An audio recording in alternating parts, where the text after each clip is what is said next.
It's the only person below White Holiday in the ComicsGate phone book.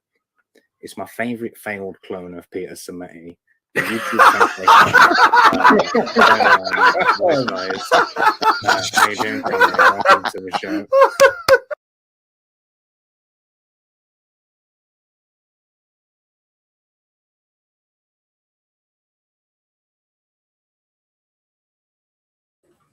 Hello, hello, hello. Welcome to WyzGyz Entertainment. This is your host, Wyman.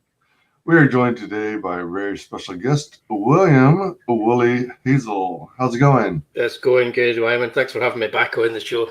Oh, yeah. Always. Love that intro. I'm trying to get all fancy now. I'm trying to get up to speed with the whole YouTube game and start looking a little more professional like everyone else. Yeah, I've been trying to do that as well, but something always happens to stop me looking professional. It's always something. I keep crashing out of my own streams because I stream with Statistical Zero on Thursday nights, and there's twice that StreamYard has just kicked me out and left him there himself. So I've had to restart everything, come back in again. Oh dear. So it doesn't matter how professional you try to be, the gremlins will get you in the end. Oh my gosh. Yeah, you guys have that a couple of good shows, right? You've got now, do you do the, correct me if I'm wrong, the Comic Gold show? Yes. Yeah, I do Thursday nights. I do either I'm doing Comic Book Gold, where I'll interview people and they'll pick their favorite kind of comics or comics that mean something to them, and we talk about comics. Last week I was talking to Ross Leach, who you just had on the other day, and we had a good natter about Bronze Age comics for a couple of hours, and we alternate that with me and Statistical Zero talking about cult movies and movies that we like. Paying no interest to what people might want to watch. We will do a 2-hour special on the Planet of the Apes movies, or whatever takes our fancy. Yeah. And tomorrow night we're trying something new. So we've got like this old Turkish Dracula movie, Dracula in Istanbul, and we're going to show it and watch it and comment on it at the same time. So it's going to be like a Mystery Science Theatre watch along tomorrow night. Either that or YouTube will just take us down within 2 minutes. But either way, all good, Do you say Turkish Dracula? Yeah, it's a Turkish Dracula movie. It's called Dracula in Istanbul.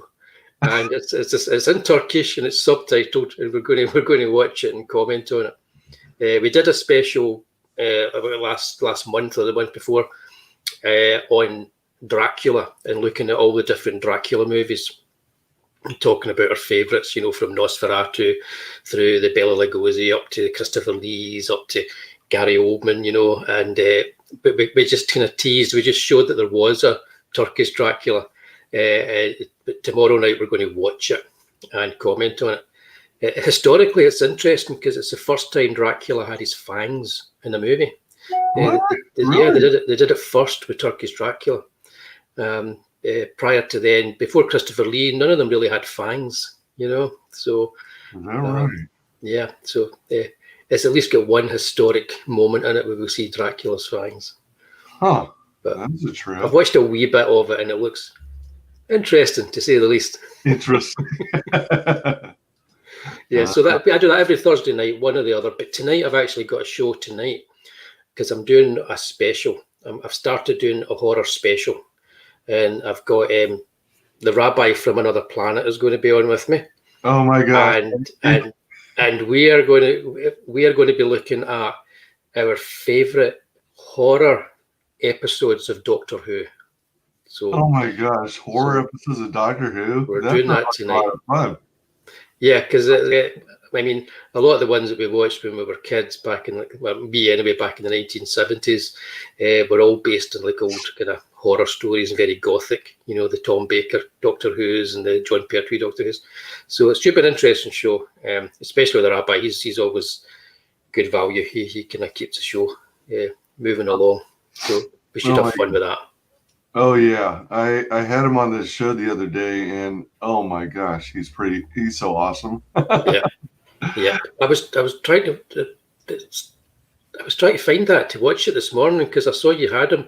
Because I can't watch you because I'm at work most days, so I tend to watch you in the catch up. But I couldn't find the Rabbi one. I'll need to give it a wee search for it and give it a look. It should be fun. Yeah, it was one of the most recent streams. Like I think the second from the last one. Right. We were talking about his Indiegogo campaign. And yeah, that was a blast. It was, let's see, today's Wednesday. It was actually Tuesday morning, 9 a.m. Eastern, 2 p.m.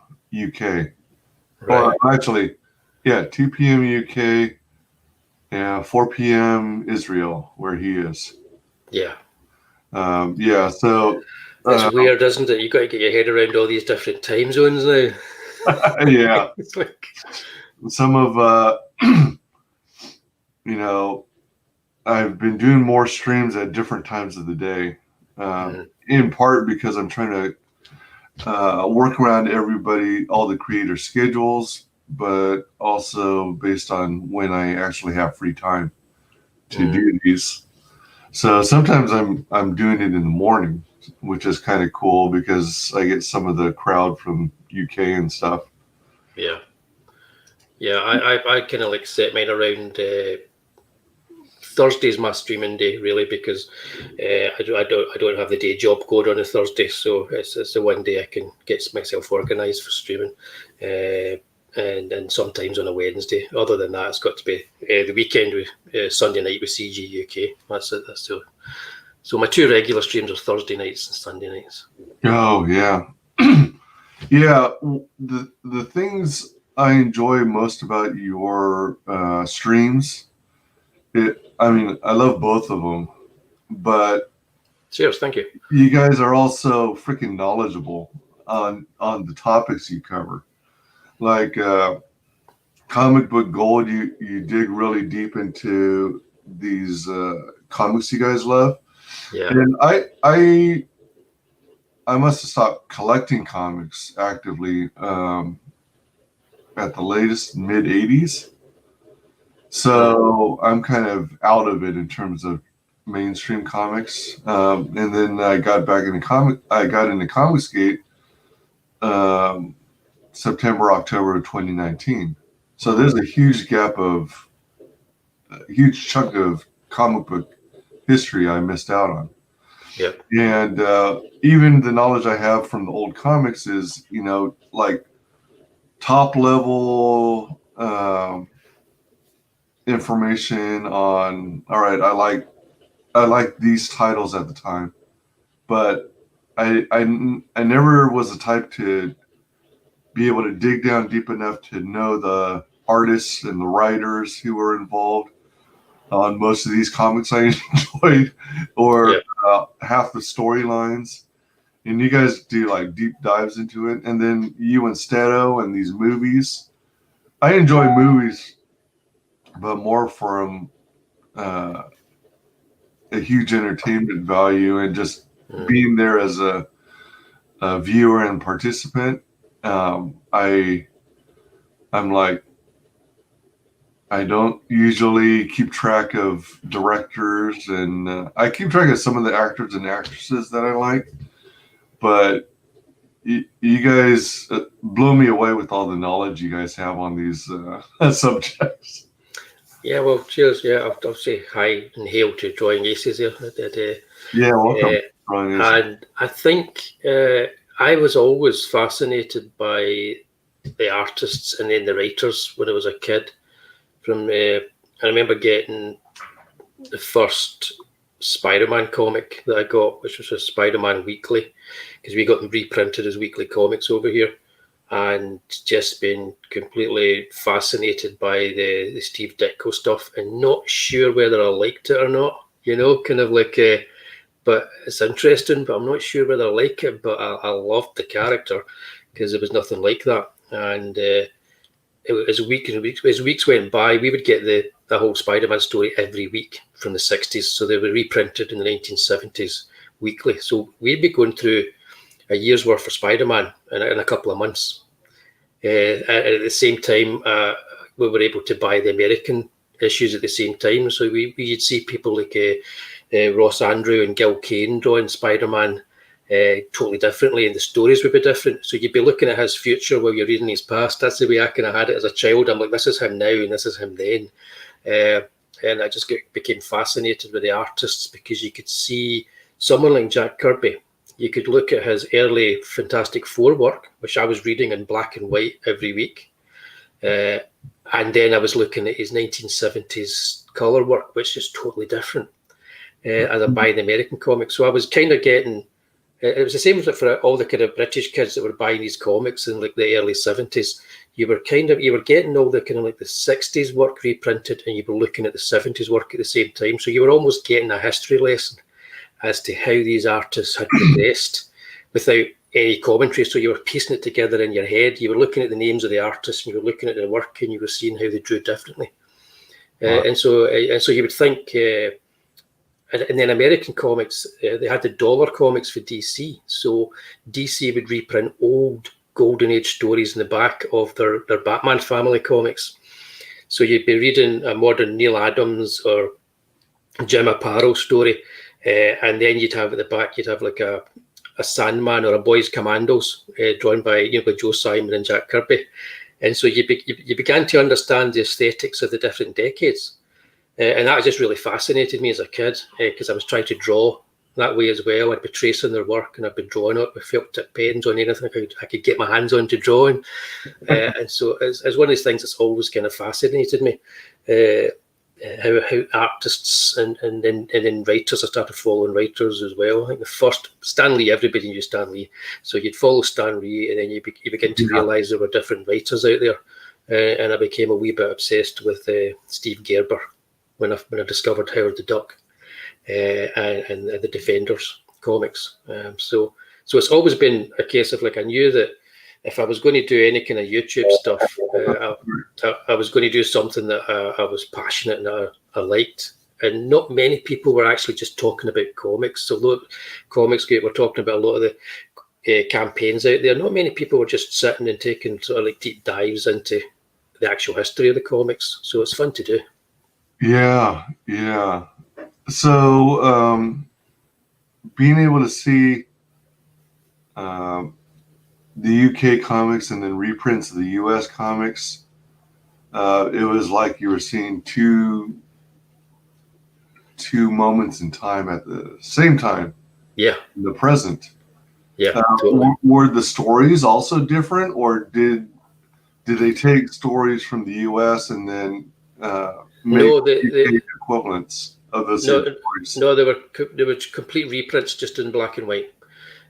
So I would be reading Stan Lee and Jack Kirby Fantastic Fours on reprinted weekly, and then I'd be looking at John Buscema or Fantastic Fours, or that were being printed at that time in the 1970s.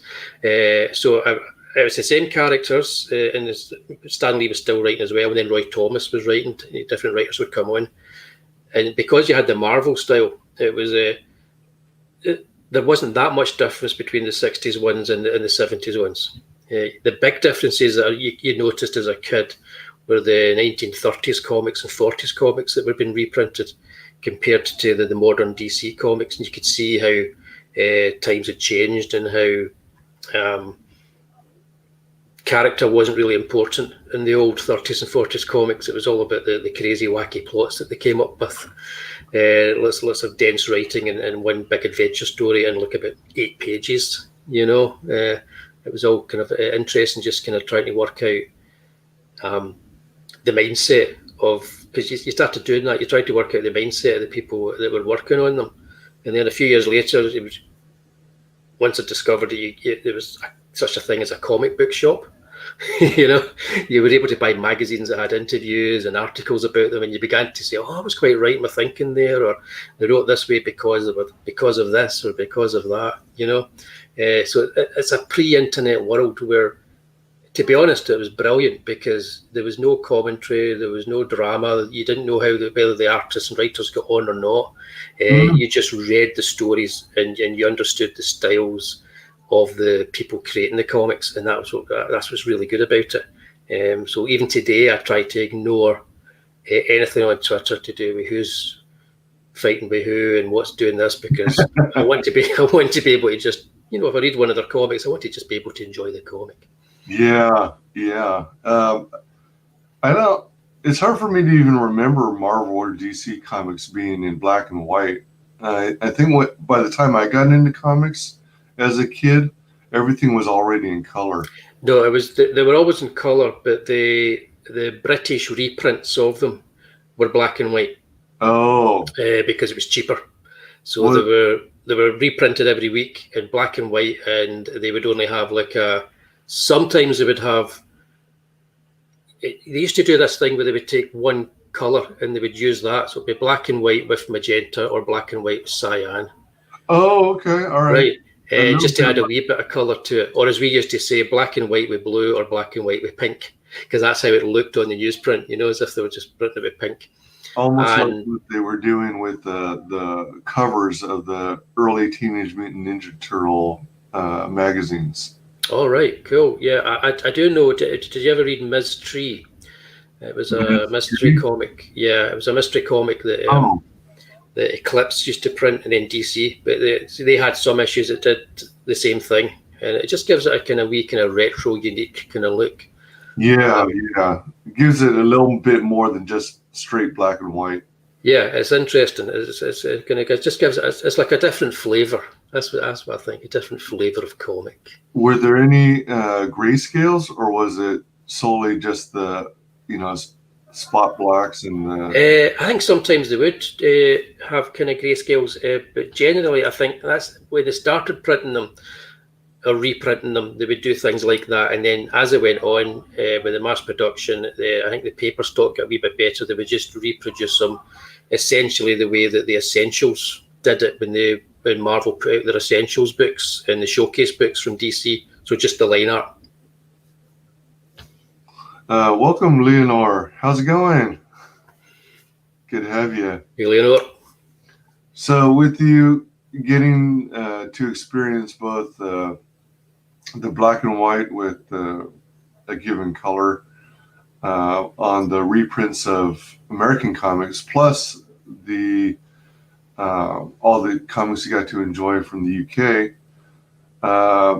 and having that kind of sense of two different time periods, would it be accurate to say that you're a Time Lord? Yes. All right. I've got a shrunken Dalek behind me here, and I've got a Cyberman hiding behind my comics over here. So yes, you would be right in assuming that I am indeed a Time Lord. All right. So it's been a while since you've been on the channel.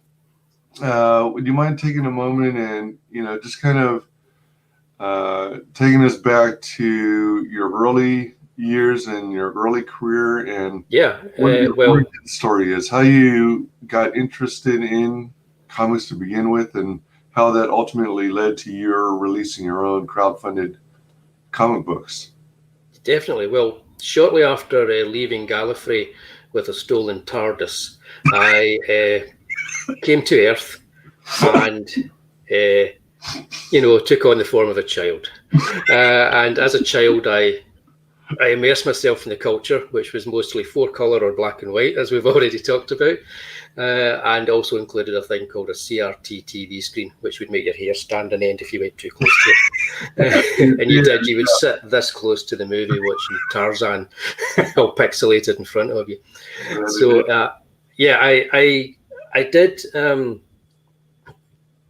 I did a degree, I did a college course in design, all that kind of stuff. Art's always been something I've been interested in. I did a college course in sort of like design and animation, all that stuff. And then eventually went into university and did a degree, got myself a degree in publishing, because publishing is something I was interested in, put together books and all that kind of stuff. And naturally, that led me into working in the computer games industry, because you never end up going where you think you're going to go. So I put together a web page. One day I got a whole bunch of magazines out of the library with HTML kind of things in them, lessons and stuff. The earlier days of the internet, where you had to actually have books to help you do things. And I coded a wee web page, put my work up on it, and sent out my CV, and I got a job in a games company. So I started making video games, and that's how I started off as an artist. So I was a junior artist in a games company, worked my way up to eventually I was a creative director in a games company. So I did that for some years, working on I worked in EA's Formula 1 titles. I seemed to specialise in racing titles, and then I started moving from the company I was in to smaller companies, trying to see how the landscape changed. And I saw with mobile phones coming in, I started in a small company developing for mobile phones pretty much before they were a big thing. And ever since then, I did that. I did the first games that were developed for the iPhone and for the iPad. I worked on some of those as well. And then eventually, I got a little bit kind of like fed up working in the games industry, because I was getting a wee bit old for it, and doing all these late nights and weekends. Little did I know I would end up doing the same thing with YouTube. So I left the games industry, and I still had my own little limited company where I would take on the odd games job, a little contract. That was called Terrier Studios. It no longer exists. It's just Terrier Comics now. So I left the games industry, went to work as a lecturer. That's a lecturer, as in a tutor at college, teaching games development, animation, and computer art. And while I was there, I thought I need to do something to keep my hand in creatively, something that I'm interested in. I've always loved comics. Let's do comics. So I did. So I decided to publish. I should have one here, as if by magic. What a coincidence. So I published this, the first issue of Tales of Mystery and Imagination. That was the name of the first collection of Edgar Allan Poe's works. So it was in public domain. So I thought, I'm having that. And I managed to convince a couple of guys that I worked with in the games industry to contribute some work to it. We took some public domain stories, and we basically taught ourselves how to put together a comic, as you see here. So I created this character called the Tatty Bogo Man, who I still draw today. He looks a bit different here. I've been developing him over the years. And we put together this as one book, and the college let me integrate it with the curriculum there. So the strip in the back was done by a student. And I was able to get students involved in creating some of the stories for some of the issues, and did that for a couple of years. We published 4 of these, which are sold at various conventions around the UK. And I kind of enjoyed it, but wanted to do something that was just entirely mine. So that's when I started developing AILSA Dark. So AILSA Dark was me doing a comic where I do everything. In Tales of Mystery, I edited it, I chose the stories, I did the lettering, and I did the design, and I did the cover, and I did one of the stories inside. And I thought, it's just a wee stretch to do everything. So just do everything for AILSA Dark. So I did. I wanted to make sure that I had complete control over every aspect and make it look as professional as any comic you could get out there. I think I successfully did that, and I'm continually tweaking it and working on it, and that was it. So that was my path in. So I was doing that. I did the first issue of AILSA Dark. I sold at convention in the UK, and then I thought I'll crowdfund the next print run for issue 2, and so I did that, put it up on Indiegogo, crossed my fingers, hope people would find it, and then a few days in, Captain F-Head found me on Twitter and DM'd me, from in CG UK. That was the start of CG UK. Himself and Call Me Mark were getting in touch with people who were UK based and saying, we can help each other out here. We can help promote each other. We can go on streams at times when it's not 3 o'clock in the morning, and then I was aware of ComicsGate. I wasn't calling myself ComicsGate then because I don't like to join things. I'm a big. I joined a political party once, and then within 20 seconds of receiving my card, I regretted it. I went, "What have I done?" Don't join things. So I've always been wary of joining things, but I'm anti-censorship, always have been, anti-gatekeeping, and I'm for the rights of the individual, and I'm for the rights of the artist to produce what they want to produce. So I went, so I'm ComicsGate. I'm pretty much, whether I call myself it or not, I'm going to be called it. So I'm ComicsGate. So I said, sure, I'm in. So that was that. So that was my journey into being associated with ComicsGate as well. The campaign did okay, did fine. The first campaign did well, and fully fulfilled, and all done by myself. And it took a bit longer because, as you know, a teeny wee pandemic came along. Just a little. Some of us caught it, and that kind of delayed things. And then I couldn't find a post office open for weeks. So I'm sitting surrounded by boxes and comics and stuff. And then I realised how long it takes to sign every single one of them too and bag them. But that's pretty much it. So that was me. That's what I do now. I'm an indie comics creator. I'm in ComicsGate. I'm in CG UK. I'm in anywhere that will have me. As long as you'll have anybody else, I'm fine with that. So that's it. So the second campaign is up and running. It's almost done as well as the first campaign within its first 30 days. It's close to getting what I got for the full run of the first campaign. So I'm well happy with it just now. That's nice. That's nice. Welcome, Lucifer Storm. Afternoon, everyone. Storm. Good to have you. When you say you're a lecturer, is that the equivalent in the UK to what we have in the US called, like a professor in college? No, we actually do some real work. I'm being funny.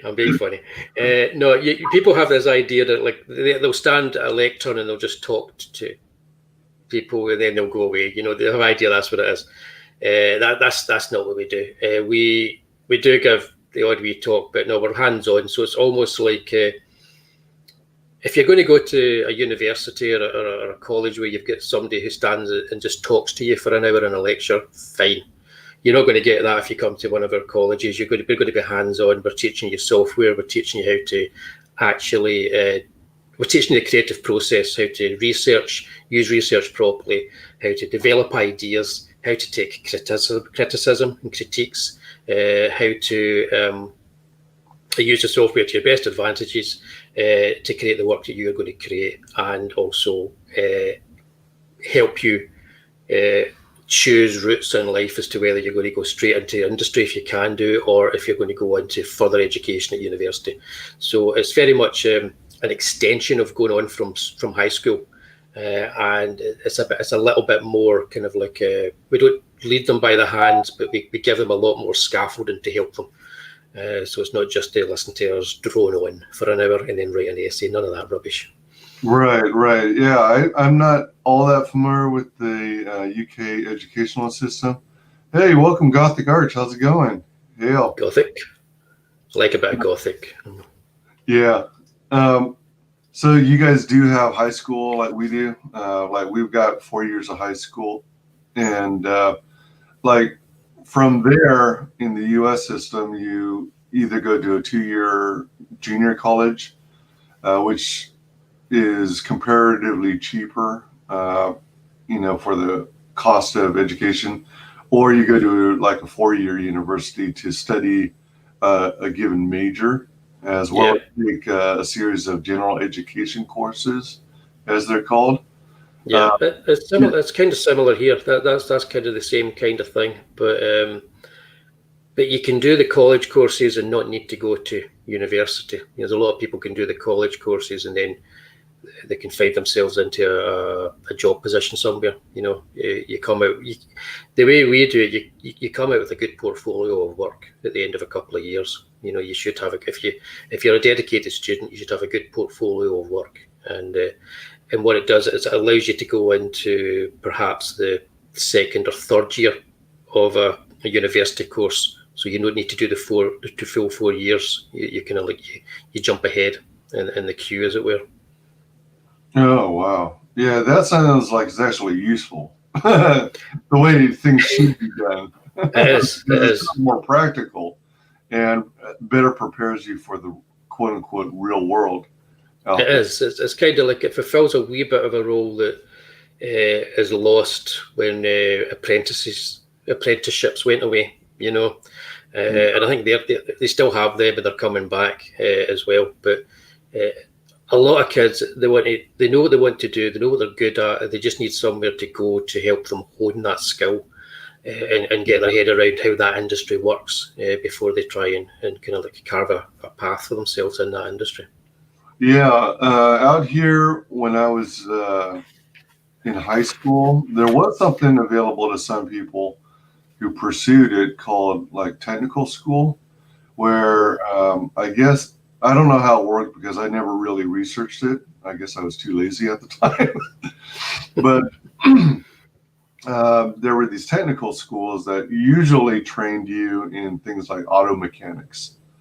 So you go to a separate school, either outside of or in conjunction with high school or something like that, where you could study a trade. And then, but quite often it had to do with like auto mechanics or something like that. And then what I noticed as I got older and had my own kids, they did what they were doing, which I found interesting, is during high school, you do your first 2 years, freshman and sophomore.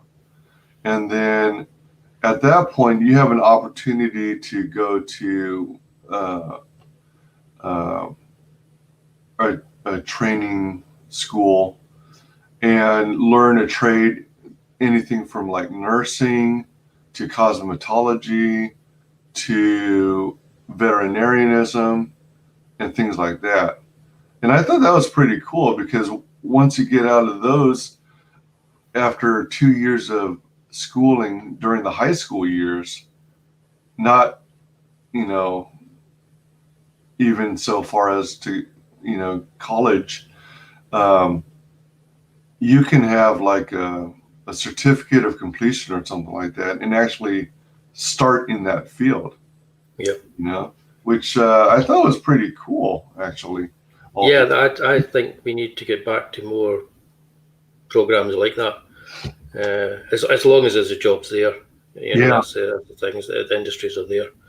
Yeah, absolutely. Yeah, I don't think there's any sign of those industries, ever disappearing. Yeah, you're always going to need nurses and doctors. You're always going to need dentists, and everyone's got pets, so you're always going to need a veterinarian. Yep. Yeah. So, and then everyone wants to look pretty, so there's always going to be cosmetologists. Yep. Welcome, Rosetta Allen. How's it going? Morning, guys. Rosetta. I went through Job Corps as a teen. Same process, hardcore work training for the real world. I trained as a carpenter and used to be one. Yeah. I am the world's worst at woodwork. I'm actually really good at technically cutting things and doing all that kind of stuff. It's just following the plans. So I got one of the lowest marks ever in my woodwork class for it was an abstract piece, and we just had to follow the plans so they could understand that we could use certain cuts and all this kind of stuff. Yeah. And I looked at mine at the end of the class, and I looked at everybody else's. Mine looked totally different, and I thought, I thought they've not been following the plans. It was me. Rosetta says, I can work some wood. Ask hubby.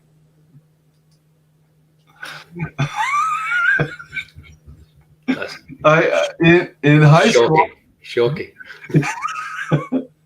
I took a course in high school for woodworking, and I had a lot of fun in it. But we were making a jewelry box one time, and I had to do a cover, right? The lid for the jewelry box, and it was looking all pretty, but then I had to sand it with a belt sander, and I put it on there, and man, seconds later there was a visible slant to the top of the lid instead of being parallel.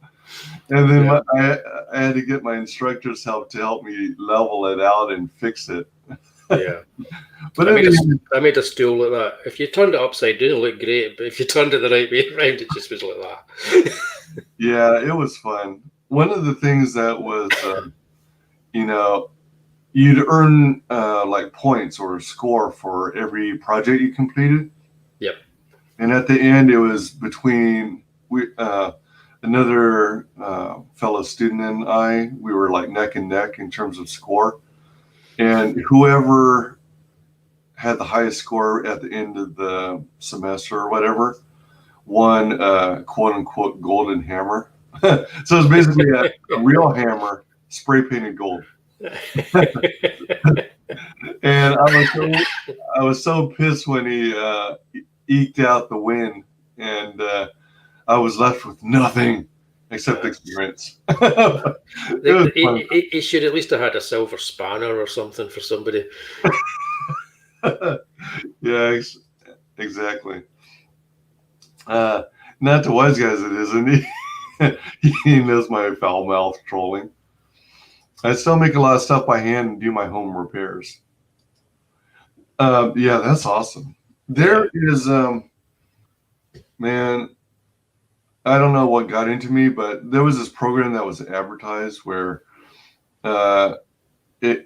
you have access to this woodworking software or website and resource, and then they deliver all these different woodworking plans on how to build stuff by hand out of wood that's supposed to significantly reduce, all the research you have to do, and give you tips and tricks to efficiently make these things.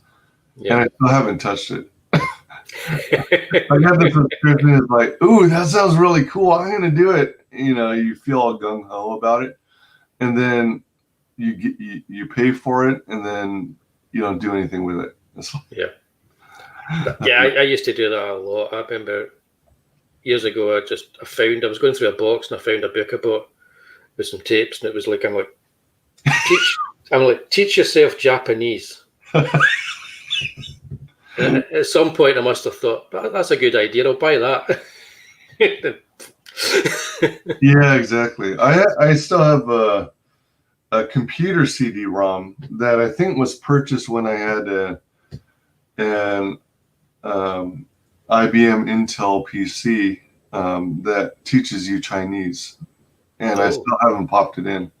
Yeah, but just with me. Oh my gosh! Yeah, seriously, lazy bastard.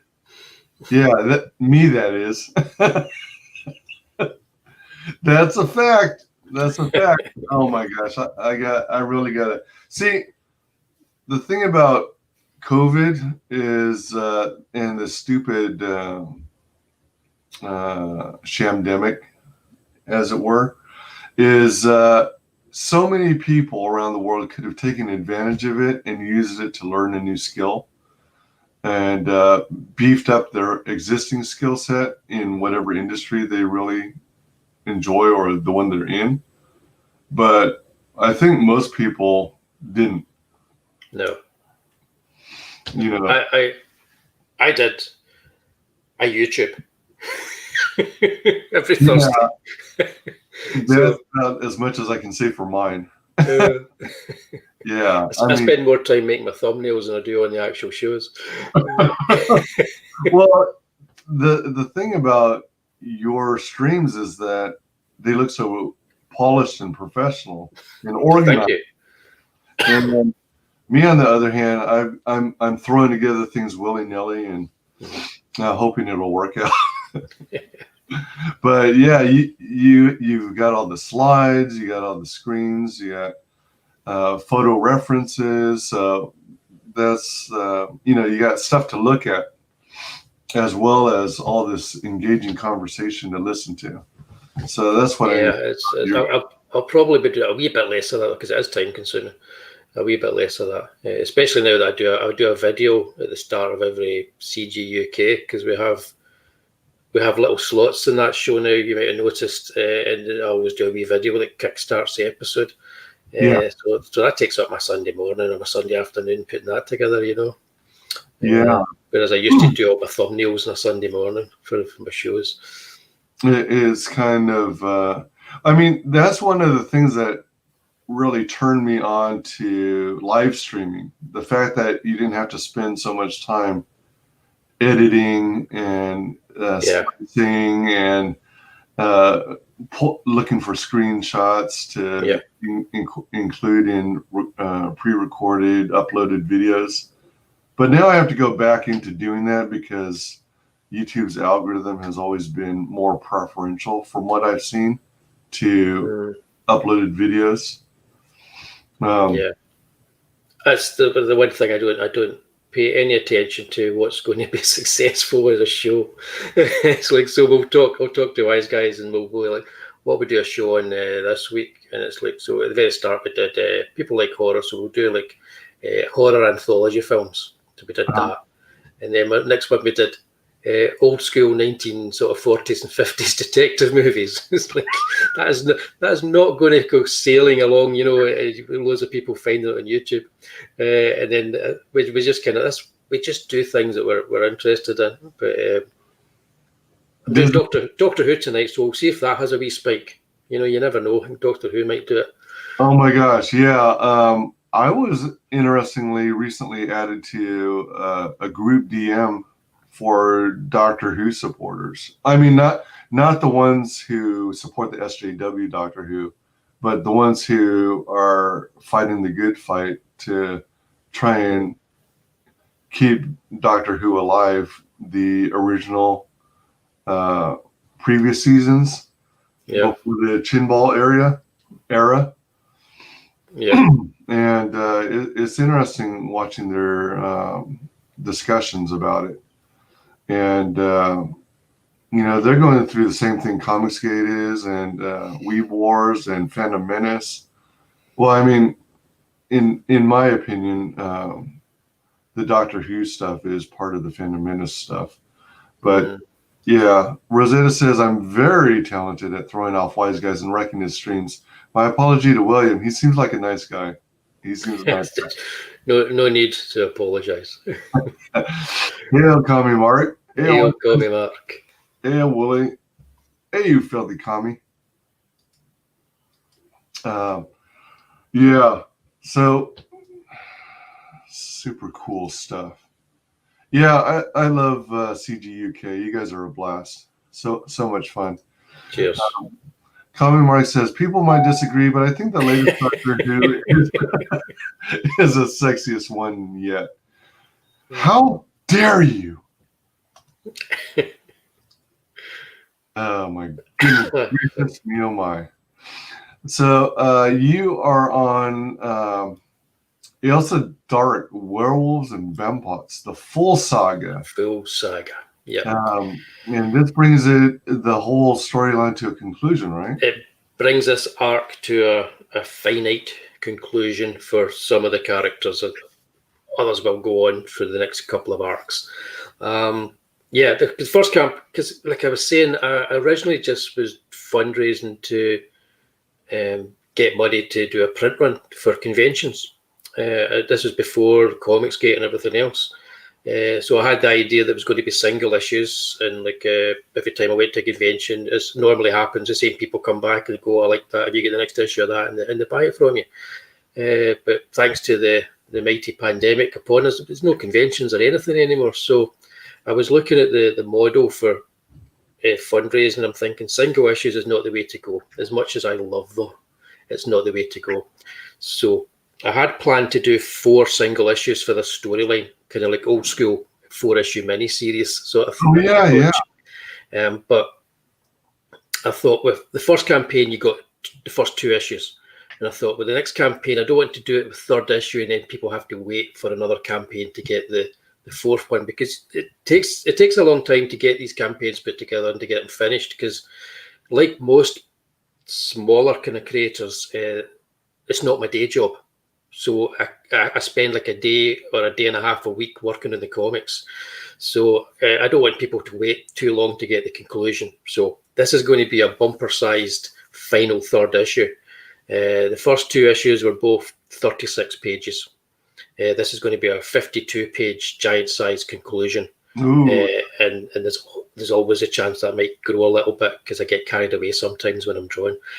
So what you're going to get if you back this, if you haven't backed the first one and you back the featured tier, you'll get all 3 issues, which is 124 pages. It's right about that of comic, giving you one complete story. And if I show, because it is UK size, so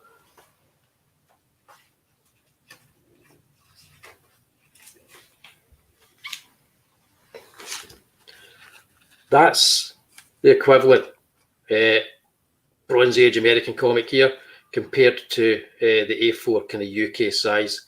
So you're getting a whole load of comic, and you're getting a kind of like, it's got a very, I like to call it widescreen experience as far as comics are concerned. And all 3 issues are going to be that size. The 3rd one, this campaign is new to this campaign, is most likely going to be like a perfect bound, like a graphic novel as well. So because it's got more pages in it, so I don't want staples coming out, a 52-page with staples. Right. You have no taste, remember? Yeah. I'm not a big fan of the new Doctor, but I kind of have to agree with Comi Marco on that point. Well, if you're into that kind of. Yeah. But not nearly as sexy as AILSA Dark, that's for sure. Oh, yeah. Or the werewolves, or the Bampots. Or the werewolves, or the vampires. But yeah, so you get a lot of comic for your money here.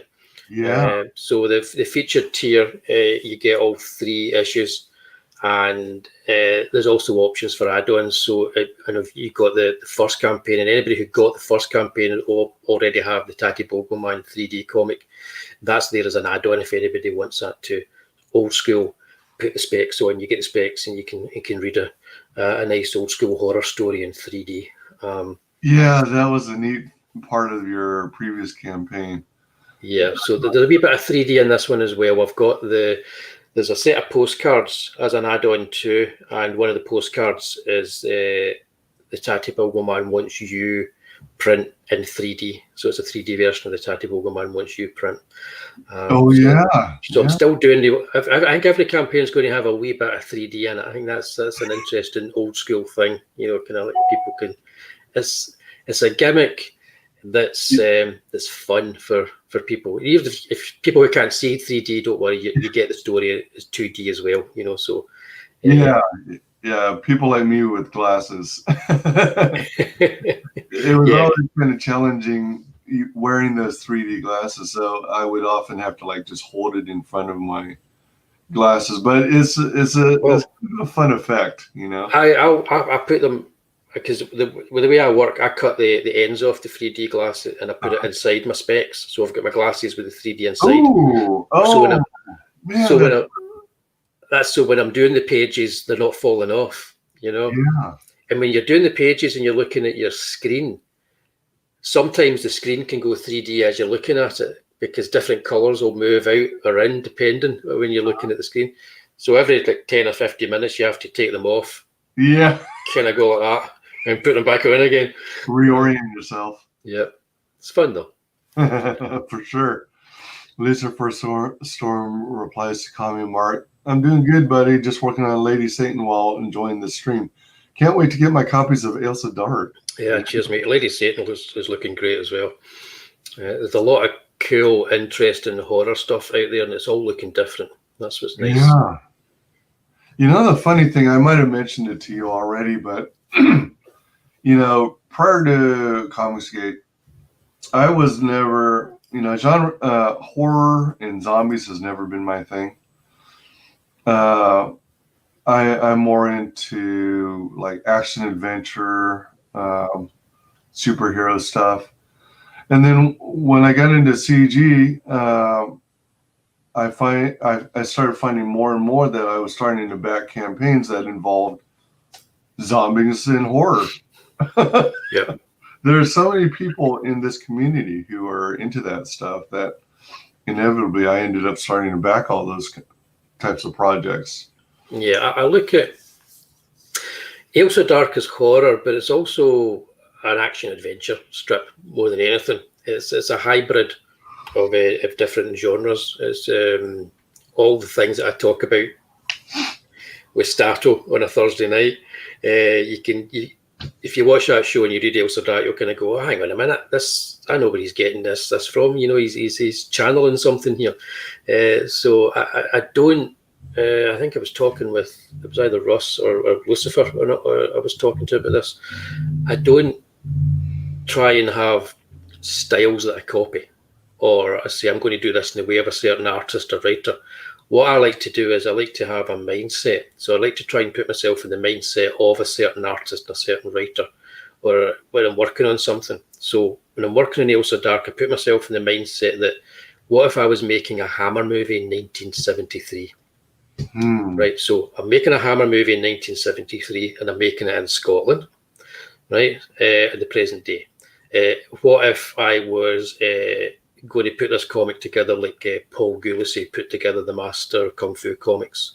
Right? So I'll put myself in that mindset. And then the other mindset was, what if I'm working on something like Vampirella that's maybe just a wee bit campy? Okay, so I put myself in the mindset that, and I know the kind of creators that work that way, and that's it. I don't have their work up to look at it. I don't read their work beforehand. It's just I want to try and create something that fits, that has the feel of all these things together, and then I take that approach and I work with it and I stick to that approach. So in the third issue, it's a continuation of the story, but I'm introducing a bit of Jack Kirby. And that doesn't mean that I'm going to draw like Jack Kirby.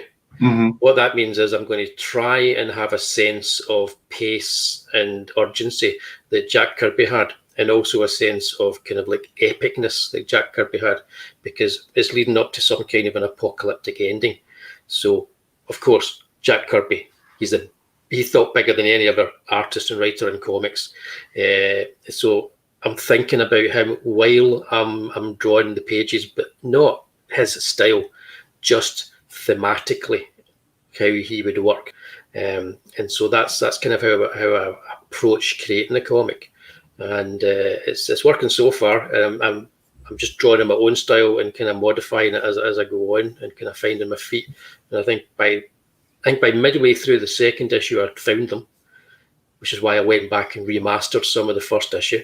And with the third issue, I'm kind of like just doing page by page. I'm working in sequence, which I don't normally do. I normally work all over the place and then rearrange the story, because it's this would be better at the start, this would be better at the end. But now I know exactly what I'm doing, so I'm working in sequence and getting it done. So yeah, that kind of stuff is amazing, because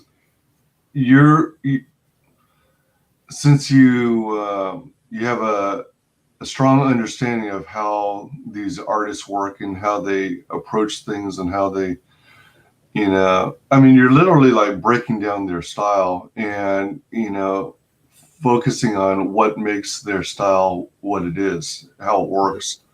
And quite often, I don't even look at it to that deep a detail, as detail-oriented as I am. So some of that kind of stuff passes right by me, and that's really fascinating to hear. Yeah, it shouldn't be. It shouldn't really be apparent to anybody anyway. You know, that's the thing. If you look at somebody's work and it reminds you of somebody else's, that's maybe because it influenced them. But then if you turn the page and it's reminding you, it's not reminding them anymore. You're thinking, what's going on here? There's no consistency. So it's trying to find a consistency in the way that other artists and writers work, and how do you get that consistency as well? It applies to my neighbour started hammering something out of the wall. I was wondering what was going on there. Yeah. Commie Mark says the horror market in CG is maybe the most competitive segment. That's pretty. That seems to be the case. It's pretty fascinating. Yeah. I keep telling the artist on Codename Project Smurf, it doesn't have to look like X. It's just got to feel like X. That's it. That's it. Exactly. That's it. That's exactly how I approach it. And you have to be consistent with it. I can't decide halfway through that. You know what? I fancy this being a bit more like a Tony DeZuniga Western for the 1970s, and then I'm trying to channel that. It doesn't work that way. You've got to be consistent. So you pick your kind of like your touchstone as to this is what it's got to feel like, and you go with it. Mm-hmm. Yep. Man, I haven't even heard it. Is there really such a project going on called Codename Project Smurf? That's Mark's new project. We're not allowed to speak its real name. Okay. It's a deep, dark secret. Currently, that's the name of it. So it's kind of like, remember when George Lucas was making Return of the Jedi? Harvest? Yeah. So this is his Dark Harvest sort of. Oh man! So that means it's going to be epic. Yeah, it's actually. It's going to be epic. The book who shall not be named. Let's play this trailer here.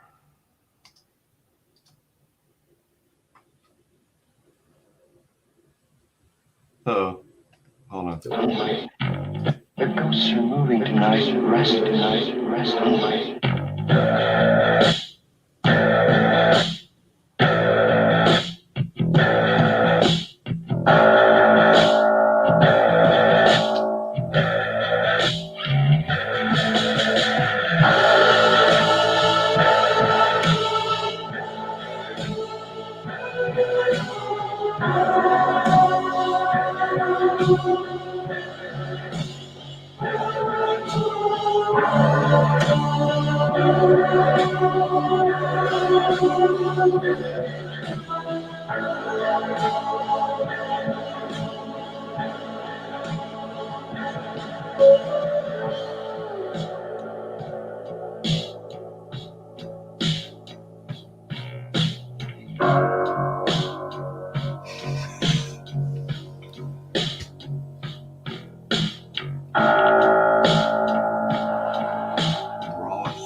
That's cool. I love the music. I love the transitions.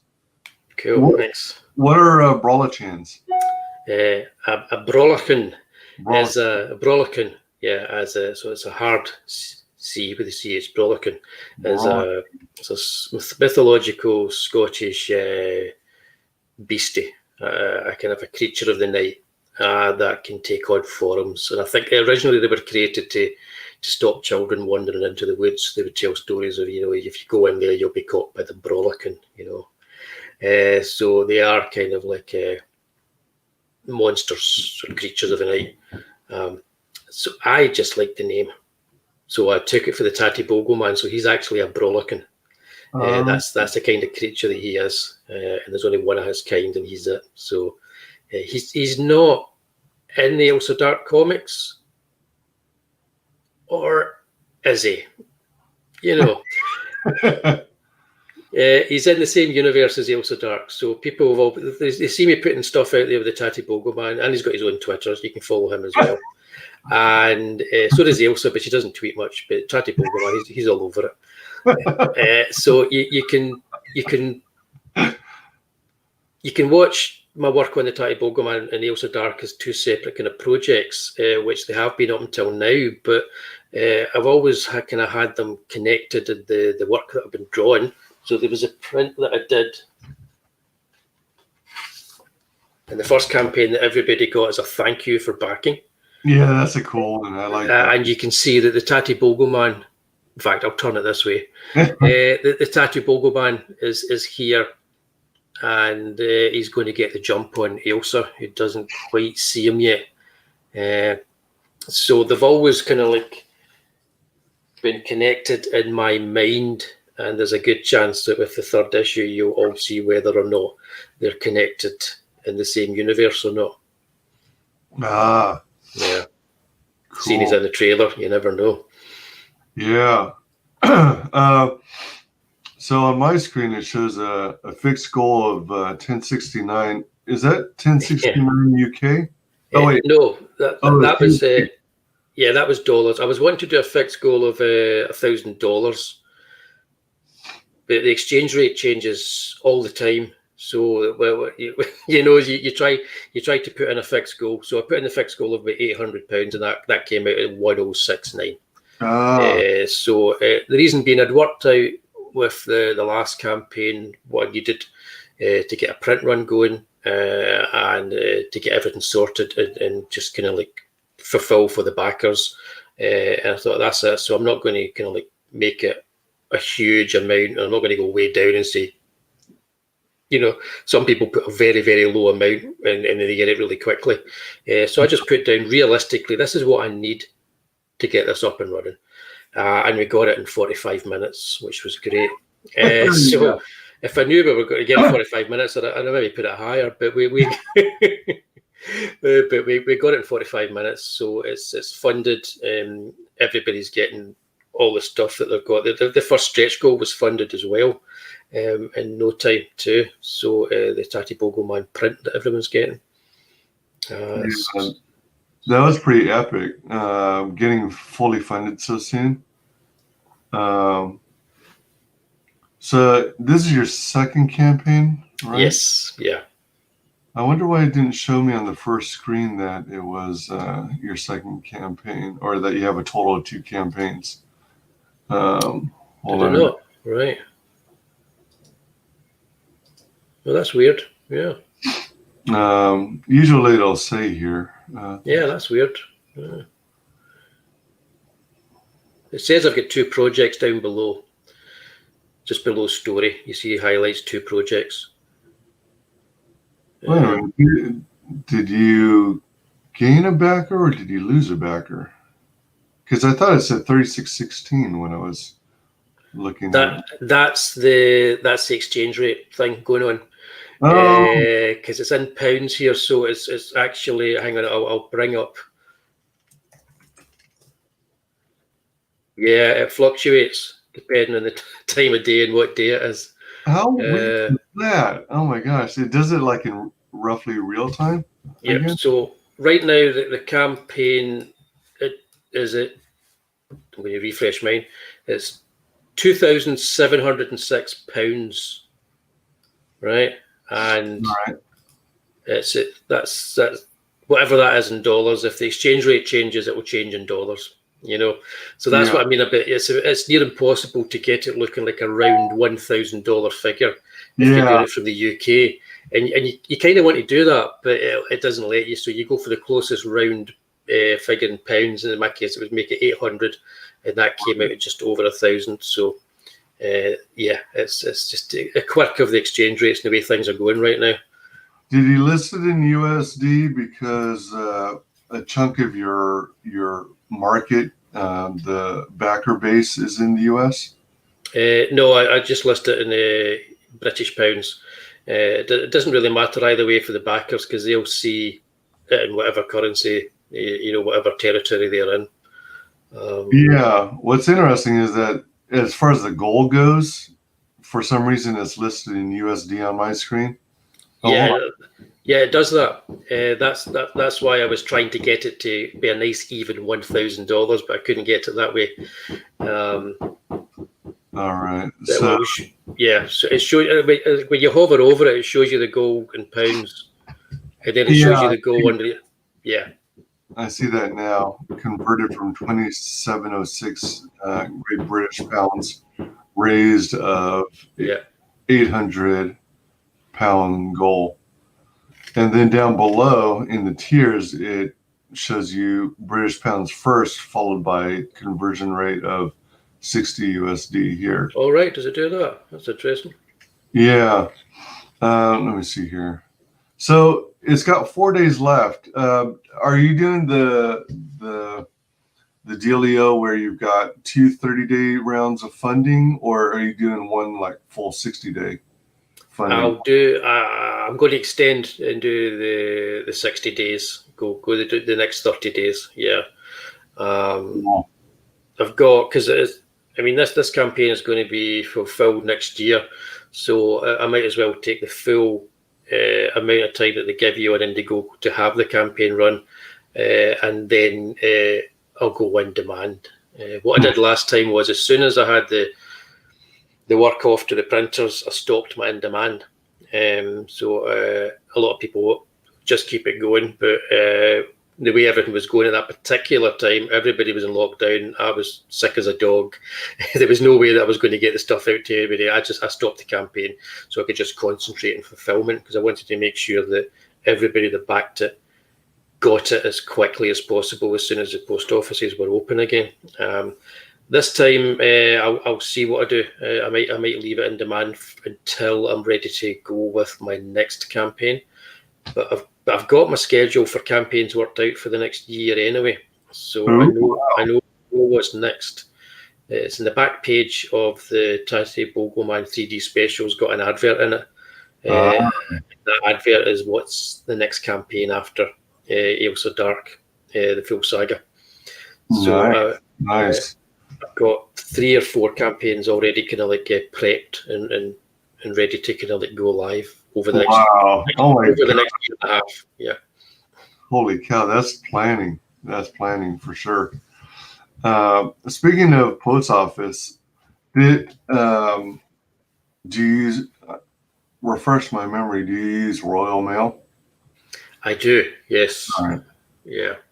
So did they have like, was it a matter of them just having delays mailing, or did they like shut down momentarily?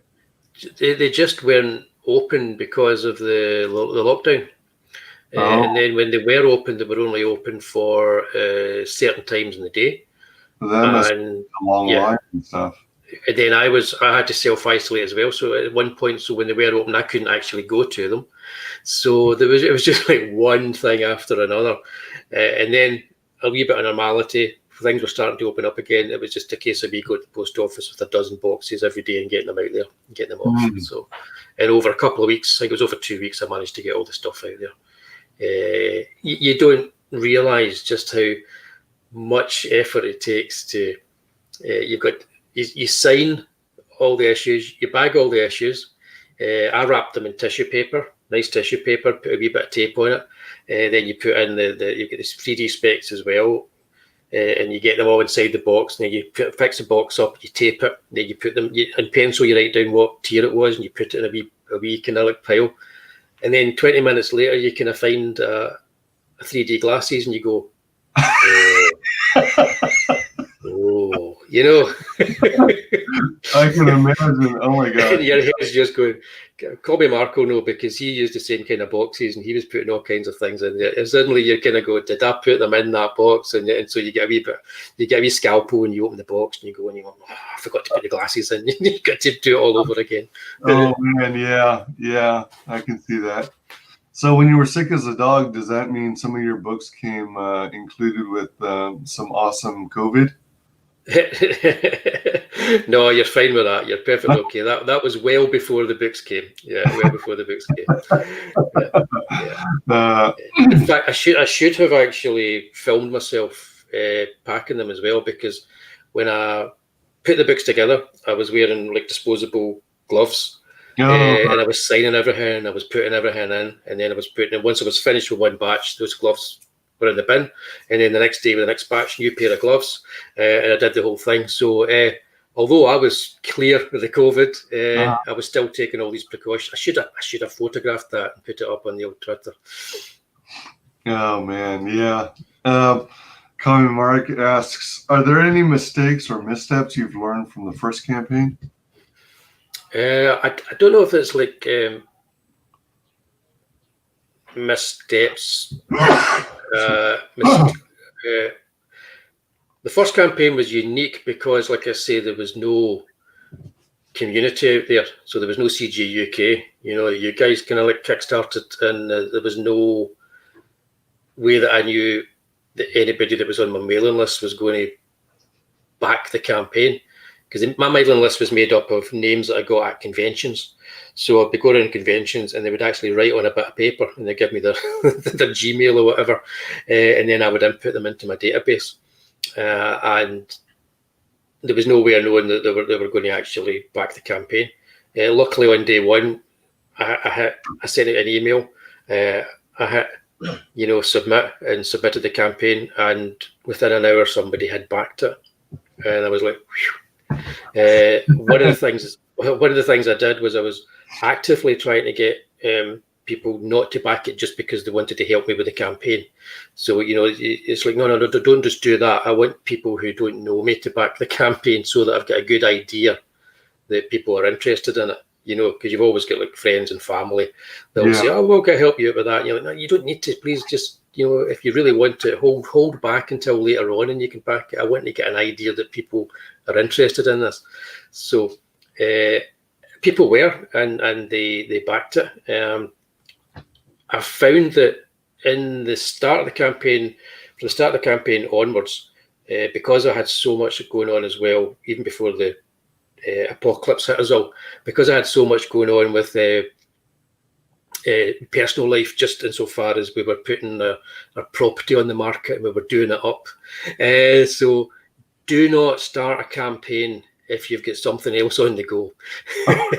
It's fine to have the day job, but see if there's another project that you're working on, you will kill yourself if you're trying to work on another project and start a campaign. That's the main thing that I learned from it. I built up my Twitter quite quickly, thanks to the campaign, because it was out there shilling stuff, and that helped with that. So the main thing is you have to plan well in advance. So I underestimated my delivery and everything in the campaign. I underestimated the amount of work that there was going to be in putting the stuff out there. You kind of do need to be on YouTube, but you don't need to become like a YouTuber. You just need to let people know that you're out there, see your work, and let them know that you're going to deliver this at the end of the day. And most importantly, you're not a dick. That's the main thing. Yeah. So if they met you and you went for a drink in real life, they'd quite happily have a drink with you. That kind of thing. Just don't be a dick, and you'll find that people will come and back your campaign. That was a long-winded. I don't know. To be honestly, I'm still learning. You're learning with every campaign, and you hear people talk about you have to do this, you have to do that. Nobody really knows. In about 3 or 4 years' time, we'll be able to look back at all the crowdfunding campaigns that were done, and then you can analyse what worked and what didn't work, because you're working at people's that are like a completely different kind of levels as far as like the product they're putting out there, and also in the time that they have to spend on it to put it together. So yeah, there are different factors involved for sure. Yeah. And what works for one creator won't necessarily be exactly the same for another creator. Exactly. Yeah. So you hear people all the time. You see people all the time on Twitter telling you this is how you have to do it. There's things that are going to help you, but there's no real this is how you have to do it. You can find your own way. Yeah. I mean, even when I have creators on my channel and I try and provide constructive feedback, or in some cases criticism, but I try to keep it to a minimum. I'm not going off any personal experience because I've never had a campaign and I've never released and fulfilled my own book yet. But I'm going based off all the experiences I've seen from other people who I've had on my channel. And, just giving them ideas, things that they may not have already thought about, things to consider and stuff like that. But it doesn't mean all that those tips are necessarily going to, help them in positively or negatively on their campaign. Yeah, definitely. The main thing is, the Royal Mail's actually pretty good. All the horror stories you get from people that are posting out from the US, we have it much better here as far as getting stuff out to you guys, I think. They do a pretty good job. But yes, fulfillment is a nightmare. But I was going to say that, the whole community thing is interesting to me because I've got backers from all over the sphere, kind of, and all different kinds of backgrounds. So again, it's I want anybody to read my comics, so they are for anybody to read,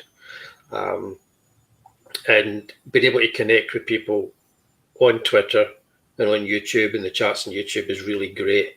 And I've got one backer put up a picture of the comic when he received it with werewolf hands, and I thought, can I use that? Do you mind if I use that? And so that's what's in that video there. Yeah.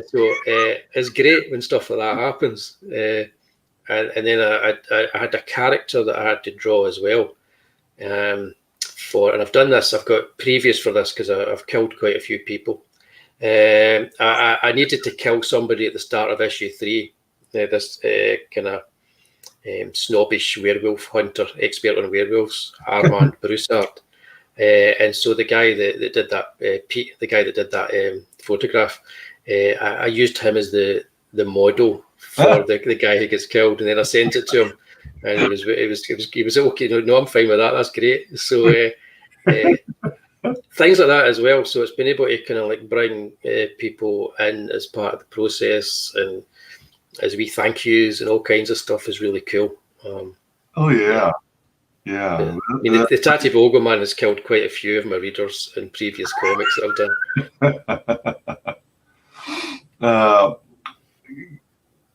done. Like Comic Mark says, hail the Queen's Mail.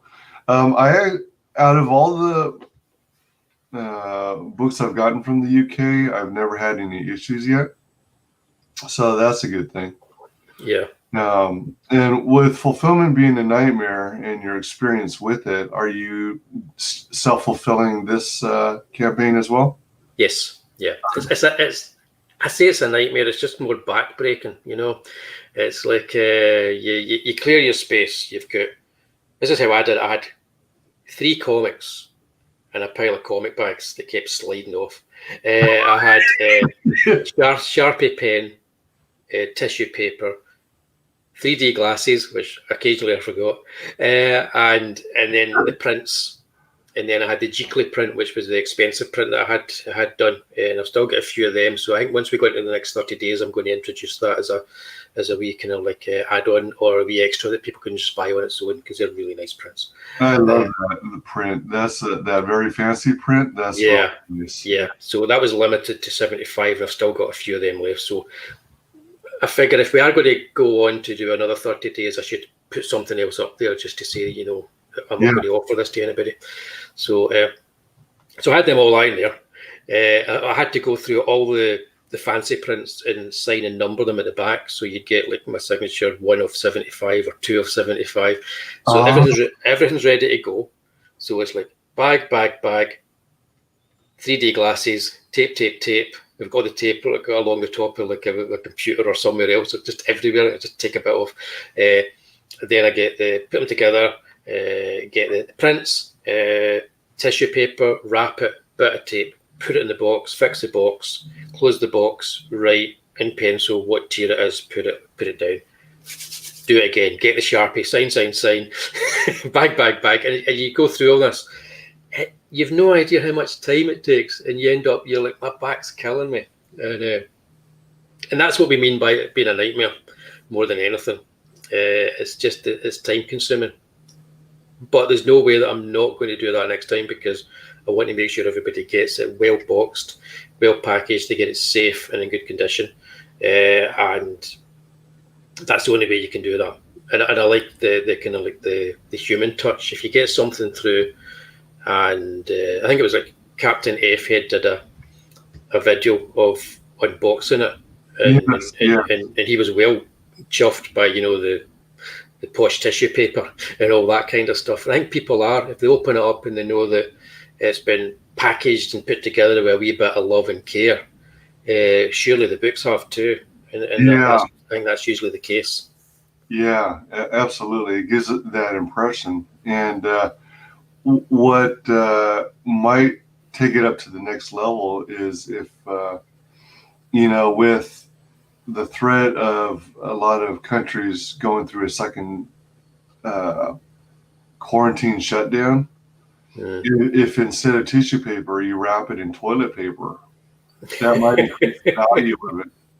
It could too. Yeah. And then you can have a toilet paper tier where you get a couple rolls of toilet paper with your book. Funny you mention that, because I drew some of my first comics on toilet paper when I was a small child, because my father was a joiner and he worked on building sites, and he'd bring back on the toilet paper they used to have on building sites was like tracing paper. It was like solid stuff, and he'd bring back rolls for me because I could use it and draw on it as like tracing paper. So I would do wee comics on strips of toilet paper. Oh man, if you have any of those original works, then you might want to do an auction, and you'll probably get some good money for those original pieces. I'll be honest with you, they were a bit shit. I apologise for that joke to everybody in the chat. So after your first campaign got fully funded and stuff, was it around then when you decided, all right, family and friends, you can now go ahead and back it now that I have kind of a feel for how much interest there is in my book and the subject? Yeah, no, there was like a few that did end up kind of backing it, yeah, but I didn't bother saying to anybody. Most of them weren't interested. You know what it's like with people that know you, they don't care what you do. But yeah, there was a few that backed it. I think I remember my sister and my nephew in America. They backed it when I was on crowdfunded comics the night I was on there. That was one of the first streams I did. Oh, nice. So I think they might have just realised what it was on there. And but yeah, it's interesting because a lot of people you do know end up backing it. I've got some ex-students that backed the first campaign and are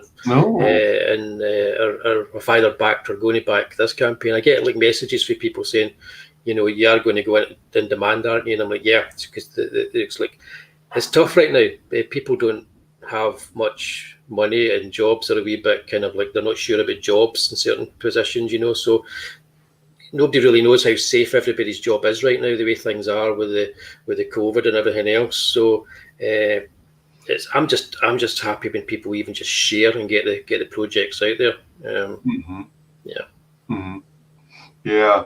When you started getting backers to your campaign from like your own students, did you immediately recognize their screen names, or did you hear about it because they simply DM'd you? And in one case, it was somebody got in touch with me through Instagram, and then I realised, that's a student. Because sometimes, you know, it's like somebody gets in touch with you and they're called Funny Hat Boy Big Ears 10 or something, you know, and you're like, what? But in most cases, ex-students have either already follow each other on Twitter or on Facebook or something anyway, because you kind of kept in touch, you know, with the good students that you've had. Yeah. Right on. So I mean, one of the students friend of mine now, we used to table at conventions because it would split the cost. So we would share a table. Oh, cool. At the convention, she'd have her prints and jewellery, and eventually she did her own comic as well, and she'd have half the table and I'd have half the table. So it's good because you've got somebody with you at the convention for the full day or 2 days, and you look after each other's work when somebody's having a break, you know. Yes, exactly. And if you're caught up in a conversation with somebody, they can take sales from other people, so it's quite good. So I kind of miss that a wee bit as well. It's quite good fun doing that. Absolutely, yeah. There's a lot of benefits to sharing a table with someone, another creator. So you've got 4 days left. This is the coming to the close of the first 30 days of funding. First 30 days, yeah. So nice. Yeah, we're getting close to what I got for the last campaign as well. Of course. Exciting. It's a wee bit pricier, this one, because people are getting a lot more for their money. The last campaign you were funding 2 comics. Yep. In this campaign, if you're coming to it new, you're funding 3 comics. So it's a wee bit pricier, but I try my hardest to keep the costs down and the international costs for postage down as well. You should see me, it's like a Sunday night, and I've got the scales out, and I've got a box, and I've got the comics that are already printed, and then I'm putting in 2 more comics to make up the ones that I might be adding for this campaign. I'm weighing them all, and I'm writing down how much it costs to send it to Taiwan, right? And then how much it costs to send it to Canada, you know, that kind of stuff before I did the campaign. And then you go into the Royal Mail and you realise it's about the same for most of these places. It's 20 quid. And well. You did all this preliminary research. Yeah, but you should do it. It's good advice for anybody who hasn't done a campaign, because you might try and undercut people on postage costs, but what you'll end up doing is undercutting yourself and realise, oh God, this is more expensive than I thought it was going to be. So it is worth weighing all the stuff, even a good set of kitchen scales. Get the actual box you're going to send it in, or the mailer you're going to send it in, put stuff in it, weigh it, see how much it is, go into the postal site you're going to, or the company you're going to use, and get some prices from them. And then remember to add the cost of the mailers you're going to buy as well. Yeah, I think a lot of people forget you have to buy the mailers, you have to buy the comic bags, you have to, all this kind of stuff. So add them to it as well, and then you can work out the kind of cost that you're going to be for the whole thing. Yeah, because when you're factoring in the cost of shipping, you actually do have to include the weight of the box itself, right? Yeah. And the tissue paper and everything's going to be there. Bookmarks, pins, buttons, badges. Exactly. Prints, postcards, trade cards, sketch cards. Ooh. That's my pin, or a badge as we call them here. Yeah. There he is. That's the Chatty Bogleman wants you. Yeah. And so anybody who was on my mailing list has got one of those. That's going to go on. But you can get them on as an add-on as well. Just you mentioned pins, and the salesman in me had to pick it up and show you. Nice. I like those. When I got those through in the mail, I went, oh, these are really nice. I like them. yeah, they turn out good. Yeah. When you got them sent, did they already come with the little card backing, or did you? Yeah, the company that does it, you get options, so you can just get the badge, or you can get the badge on the backing. And I thought that's just so much cooler, because even if somebody doesn't want to wear badges, they've got a nice wee collectible if it's on the backing. So yeah, just for a wee bit extra, they send you a template for the backing, and you design it and send it back with the artwork for the badge, and that's how they come. And you can decide to wear it or keep it as a nice wee collectible somewhere.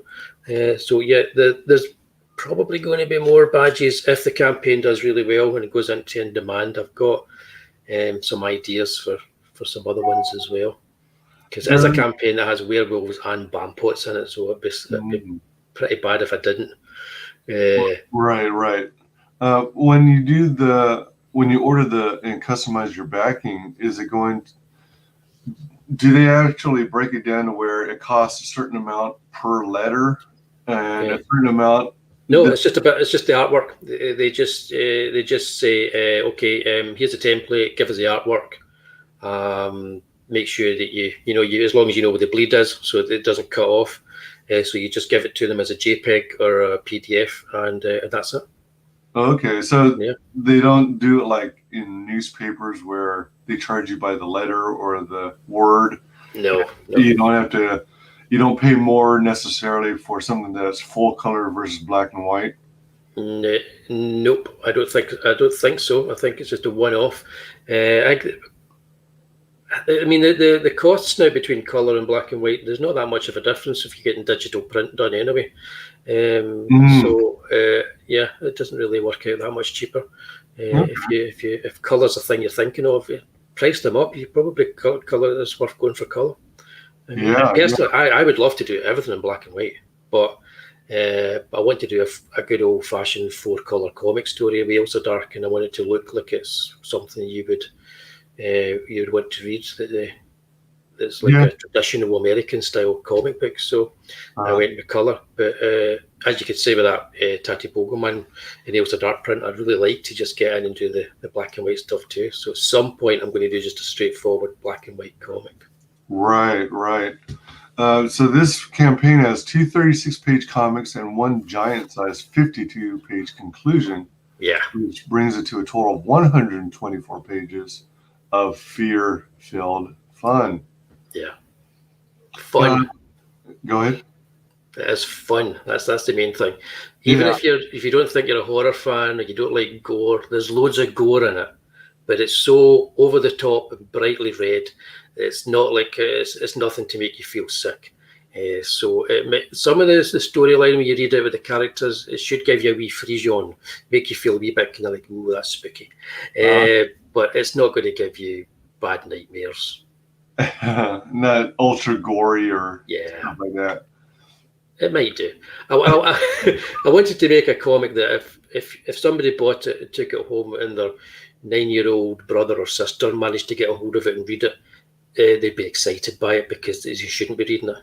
But at the same time, I wanted to make sure that it was okay for them to read, right. That kind of thing. So it's not for kids, but by all means, let your kids read it. This says she's pure gallus. What does the term pure gallus? Aye. A Cap asked me why I didn't say she's pure dead gallus. It's a kind of a Glasgow saying. So you say you're pure gallus. I'm feeling gallus. And what it means is that you feel like you are the best person in the room. In other words, nothing can touch you. You are the best. You're pure gallus. In other words, you are. If you were watching Happy Days, Fonz is the gallus one. Okay, yeah. All right, he's gallus. That's pretty much. I think originally it's a derogatory term when it comes to people that were going to the gallows. And it became gallus. So it's like see me, by the way, I'm pure gallus, or I'm pure dead. They'll say I'm pure dead gallus, which means you're not just gallus, you're more gallus than anybody else is gallus. But I thought to introduce the word to a larger audience, I just went with she's pure gallus. Right. And by the way, that's another thing we'll say in Scotland. After we say something, just as a wee punctuation mark, we'll say, by the way. Okay. All right. So that was intentional. Yeah. If you eventually turn this into like a live action property, like movie or miniseries or streaming TV service, who would you envision as being the lead actress for AILSA Dark? Yeah, that's the second time I've been asked that. Fun enough, I just did an interview at the Quartering, and they asked the same question, and I sidestepped it there, and I'm going to kind of do the same thing here. I wouldn't like it to be a big budget movie. I wouldn't like it to be a Netflix type thing. I would like it to be a down and dirty, low budget movie made by people who really want to make AILSA Dark, right? So I've already looked at people out there that do that in Scotland and in the UK, and I've talked to one of them on over emails and sent them the stuff before the apocalypse hit us. So I've got my ideas of who I would like to see attempt it, but that's it. I'm not. There's no real names I'm going to throw out there. There's definitely no big budget actresses. Or that I would hate to see a big budget actress try and do Ailsa Dark. It would just be terrible. It wouldn't like it'd be like MCU light or something. But who I would cast if I could jump in a time machine, which I can do because, as you know, I'm a time lord. I would go back to 1973 and I would cast Caroline Munro in the part of Ailsa Dark, and I would have Hammer Studios make the movie. So Caroline Munro was an actress, a gorgeous actress who was in a lot of kind of like cult movies. She was in the Golden Voyage of Sinbad. She was in The Spy Who Loved Me. She was the deadly helicopter pilot who tries to kill Roger Moore, winks at him first. And she was in The Victim of Dracula in Dracula AD 1972. And she was also in At the Earth's Core, which is a brilliant Doug McClure movie. I don't know if you've heard of them, but there's a company called, I think they're still around, called Blue Moon Entertainment. They do horror movies, and they're known for, I'm trying to remember, Doll Man. Yeah, Filming. Filming, yeah. Could you imagine some production company like them taking the reins, or do you think that they're too much on the campy side for your property? Yeah, I could. I would. Yeah, I do like their films. I've got the first 5 Puppet Masters in Blu-ray. That's how much I like their films, and Trancers is a masterpiece. You know. Yeah. Dry hair is for squibs. So Trancers is a masterpiece. And Dollman, I'm a big Albert Pyun fan. So he's made a couple of good movies and a couple of not so good movies and about a dozen terrible movies. As a sidestep, there's a couple of his properties that I was interested in. And I'm still thinking about it because I'm pretty sure if I got in touch with him, it would be a go. Because who really is looking at Albert Pyun properties to make into anything? But to have them make a movie of it, no, I don't think so. It's probably it's a bit too campy. Gotcha. And it doesn't have a gothic sense. None of the movies have a gothic sense about them either. I think Ailsa Dark has to have a certain gothic sensibility to it. Gotcha. It's more Roger Corman than it is Filming. Yeah. Common Mark says the splintering. By the way. Oh, is that when you said that you were on the show, the quartering? Is that what he meant? Is that? Oh, that's the quartering. That's a splintering. Oh, all right. So you were on the splintering show. Splintering. Okay. Is that guy that's on the YouTubes? All right. Because I was going to say. That's because earlier on I was watching Tim Pool and him. That's in my head.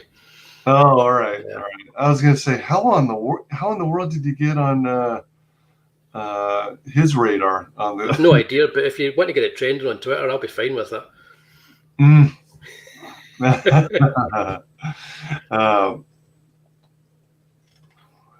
Let's see. Yeah, I remember these covers. These are cool. Then you go into the story. You talk about a little bit about yourself. You got some preview pages. That's the first 3 pages of issue 3. All right. This actually kind of reminds me of one of my former coworkers. Right, that's a backer from issue 1. Maybe you worked with him. Oh man, I love the blood splatter effect here. It's be just having fun with different blood brushes and playing around with them and recreating them. A monocle. Pages from issue 1 and 2. Yeah, I like this image. Well, I like all the imagery. Yeah, that was the first finished page that I did. Yeah. The Dark was that one, to try and get the style down. So it still looks a wee bit different for some of the pages, but it's probably because it's one of the earlier ones. Yeah. Yeah. I drew. I'm doing a making of as an add-on, and I did do an entire. I don't know if it's here, so it might be here. No, I don't think it is. Oh wait, it is. Okay. That's the first issue of AILSA Dark, right? Which was trashed and never saw the light of day. It's completely different. It's a completely different story. A completely different. Yep. So you can see first issue of AILSA Dark. Okay. And then there was a convention copy, which I don't have here, and then this one, which was done for the campaign. Okay. And when I had this one printed and I saw it and I read it, I went, not good enough. Trashed it. So was it the story you were not pleased with, or the quality of art at the time, that your style wasn't what you were into these days? No, the art was fine, because that page there that you like was from that first issue. Slightly different colouring. The page of her holding the skull was in the first issue. I redrew that page completely for the campaign, but what I didn't like was I was rushing the story to get it all into one issue. Oh. And I was trying to do it as so if anybody didn't come back for the second one, they'd be happy reading this story. And it just didn't work. So the whole thing got thrown out, except for that page and a couple of pages that I redrew. So that'll be part of the making of. I'll be explaining what I did there, why I trashed it and what I changed. Some people said I should have done an ash can of the old one, but no. But I don't agree with that. I'm like, no, because it's not the story, it's not canon. It's I don't like it, so people shouldn't be reading it. It'll never see the light of day. It will never see the light of day. No. Not gonna have it. I don't want you to see it. Jumping back to the question about seeing AILSA Dark one day in live action, or even animated for that matter, would you envision yourself having a cameo in it? Like Stan Lee in the Marvel movies?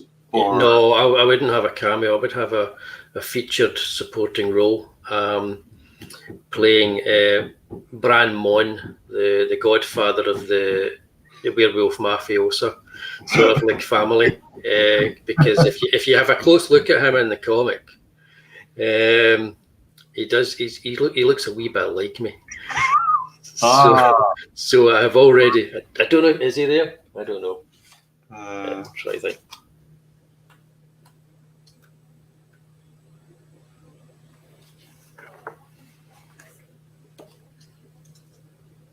There you go.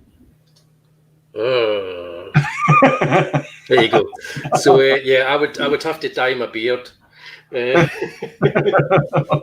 But that's the role that I would insist on playing that role.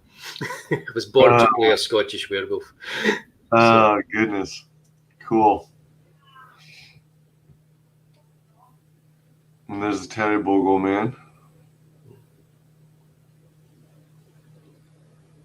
Well, that's the Bampot. That's Eric Anderson. Oh, yeah. That's the Bampot. And his brother Danny. And what is the Bampot? What was his origin again? I mean, how is it he's so like flexible, stretchy? They eat people or anything really, and when they eat something, they take on its physical attributes and powers. So I have a story with them that I'm formulating, which is a single story, which is It's not so much an origin, but it explains more about them, and it does involve a character who has the ability to stretch, like a Reed Richards type character. And it's no spoiler to say that he ends up eating this guy, and that's how he gets those abilities. So if he was to eat the Human Torch, he could flame on. You know, he doesn't get their memories or anything like that. He just gets their physical powers, and that's his unique ability. And so they are pretty much the most powerful people on the planet. But they're bampots, so they just like to have fun killing people and enjoying themselves. They don't want to take over the world or anything like that, thankfully, because if they wanted to do that, they could do it in a heartbeat. Oh yeah. Now, are Bampots based on like some myth or lore or legend? No, that's just a word for a stupid person that we use. Oh, all right. Like Egypt. You know, your Egypt, your Bampot. It's the same thing. All right. Oh, nice skull imagery. Yeah, that's that's a big spoiler from the end of the second issue. It's not a big spoiler, but it's a spoiler insofar as there's 3 narrators in the story, and one of them is very kind of like jovial and talks to the reader, breaks the third wall. And when you get to this page, you realise this is the guy that's been talking to you for the first 2 issues, narrating the story for his. And so you should maybe feel a wee bit uneasy now that you kind of quite like his narration, that you feel as if he's the one telling you all the truths. So that's setting him up for the 3rd issue. It's like, can I trust him to be telling me the truth? The truth. Well, that's it. Whose narration do you fully trust in the story? AILSA's. You don't really learn much about AILSA. Umair the cop, he hasn't got a clue what's happening, so it's very much just his personal journey. Or this guy. Right. You know, so who's going to be the one that you end up believing by the end of issue 3? Oh man, that's cool. Yeah. Perks, all 3 issues. Complete story, issues 1, 2, and 3. Yep. AILSA Dart number 3. 52 pages, perfect bound. The perfect choice for backers of the previous campaign who just want the conclusion. Yep. Then you got 24-hour variant. Yeah, that's all good. That was a good variant as well. That was the Tatty Bogoman takes over AILSA Dark, just become a cover girl. Oh my god! The Tatty Dark. So I think 11 of those went in the first 24 hours. So that was pretty good. Cool. I had people, a couple of people cancelling their in order to get that one. They'd ordered the other one, and they saw that and they went, "Oh no!" So it's like, oh my gosh, yeah. Oh man,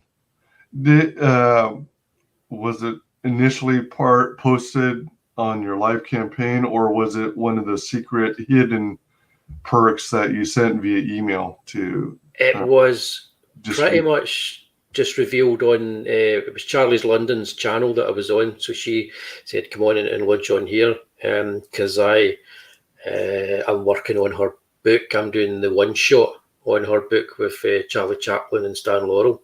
I'm drawing that from her script.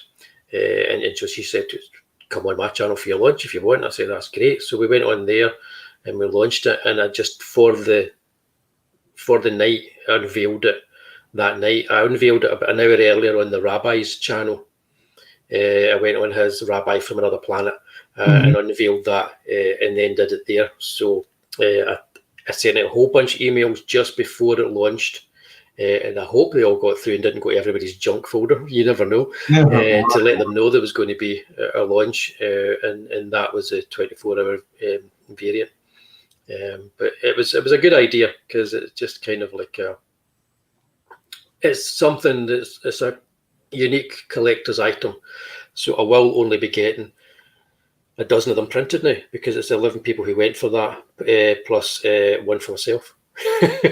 Yeah, for sure. You know, so that's a collector's item. It won't be the image. I'll probably reprint that image again. You know, even as an interior or something. But that's just you know, if I'm doing a second making of, that'll be in it. But it's not going to be done as a print or anything like that. It's a unique. This is only for those unique people who bought it. Man, that's cool. I think I missed out on that one, unfortunately. That's cool though. 3 comics and 2 prints. Yep, that's the 2 prints that were in the first campaign. That were like the first one was a thank you print, the one I showed you earlier, and then there's this one. Which was a stretch goal print in the first campaign. Yes. Which is Dracula versus Ailsa Dark. So I got more of these printed than I needed because I knew I wanted to include them in the next campaign because I didn't want people missing out on stuff that was in the first campaign. So that's why I've done this tier here. So if you want those 2 prints as well, they'll come with the comics in this one. Yeah, those are really cool. I especially like the Ailsa versus Dracula one because of her pose and her holding her weapon. Yeah. Yeah, that was a fun one to draw. Original pencil art. Too late. All gone. All gone. Tatted by. There will be another piece of original art coming up in the campaign in the next 30 days when it goes into 60. I'm going to put up probably about 15 days in. I'm going to put another piece up. This is like an homage to what's his name? It's Norman Rockwell. Yeah, I had it on the tip of my tongue. This is it here. If you want to have a wee look at it. Oh, all right. Yeah, it's still I've still to finish it. Oh, yeah, it's the Tatty Bogo Man.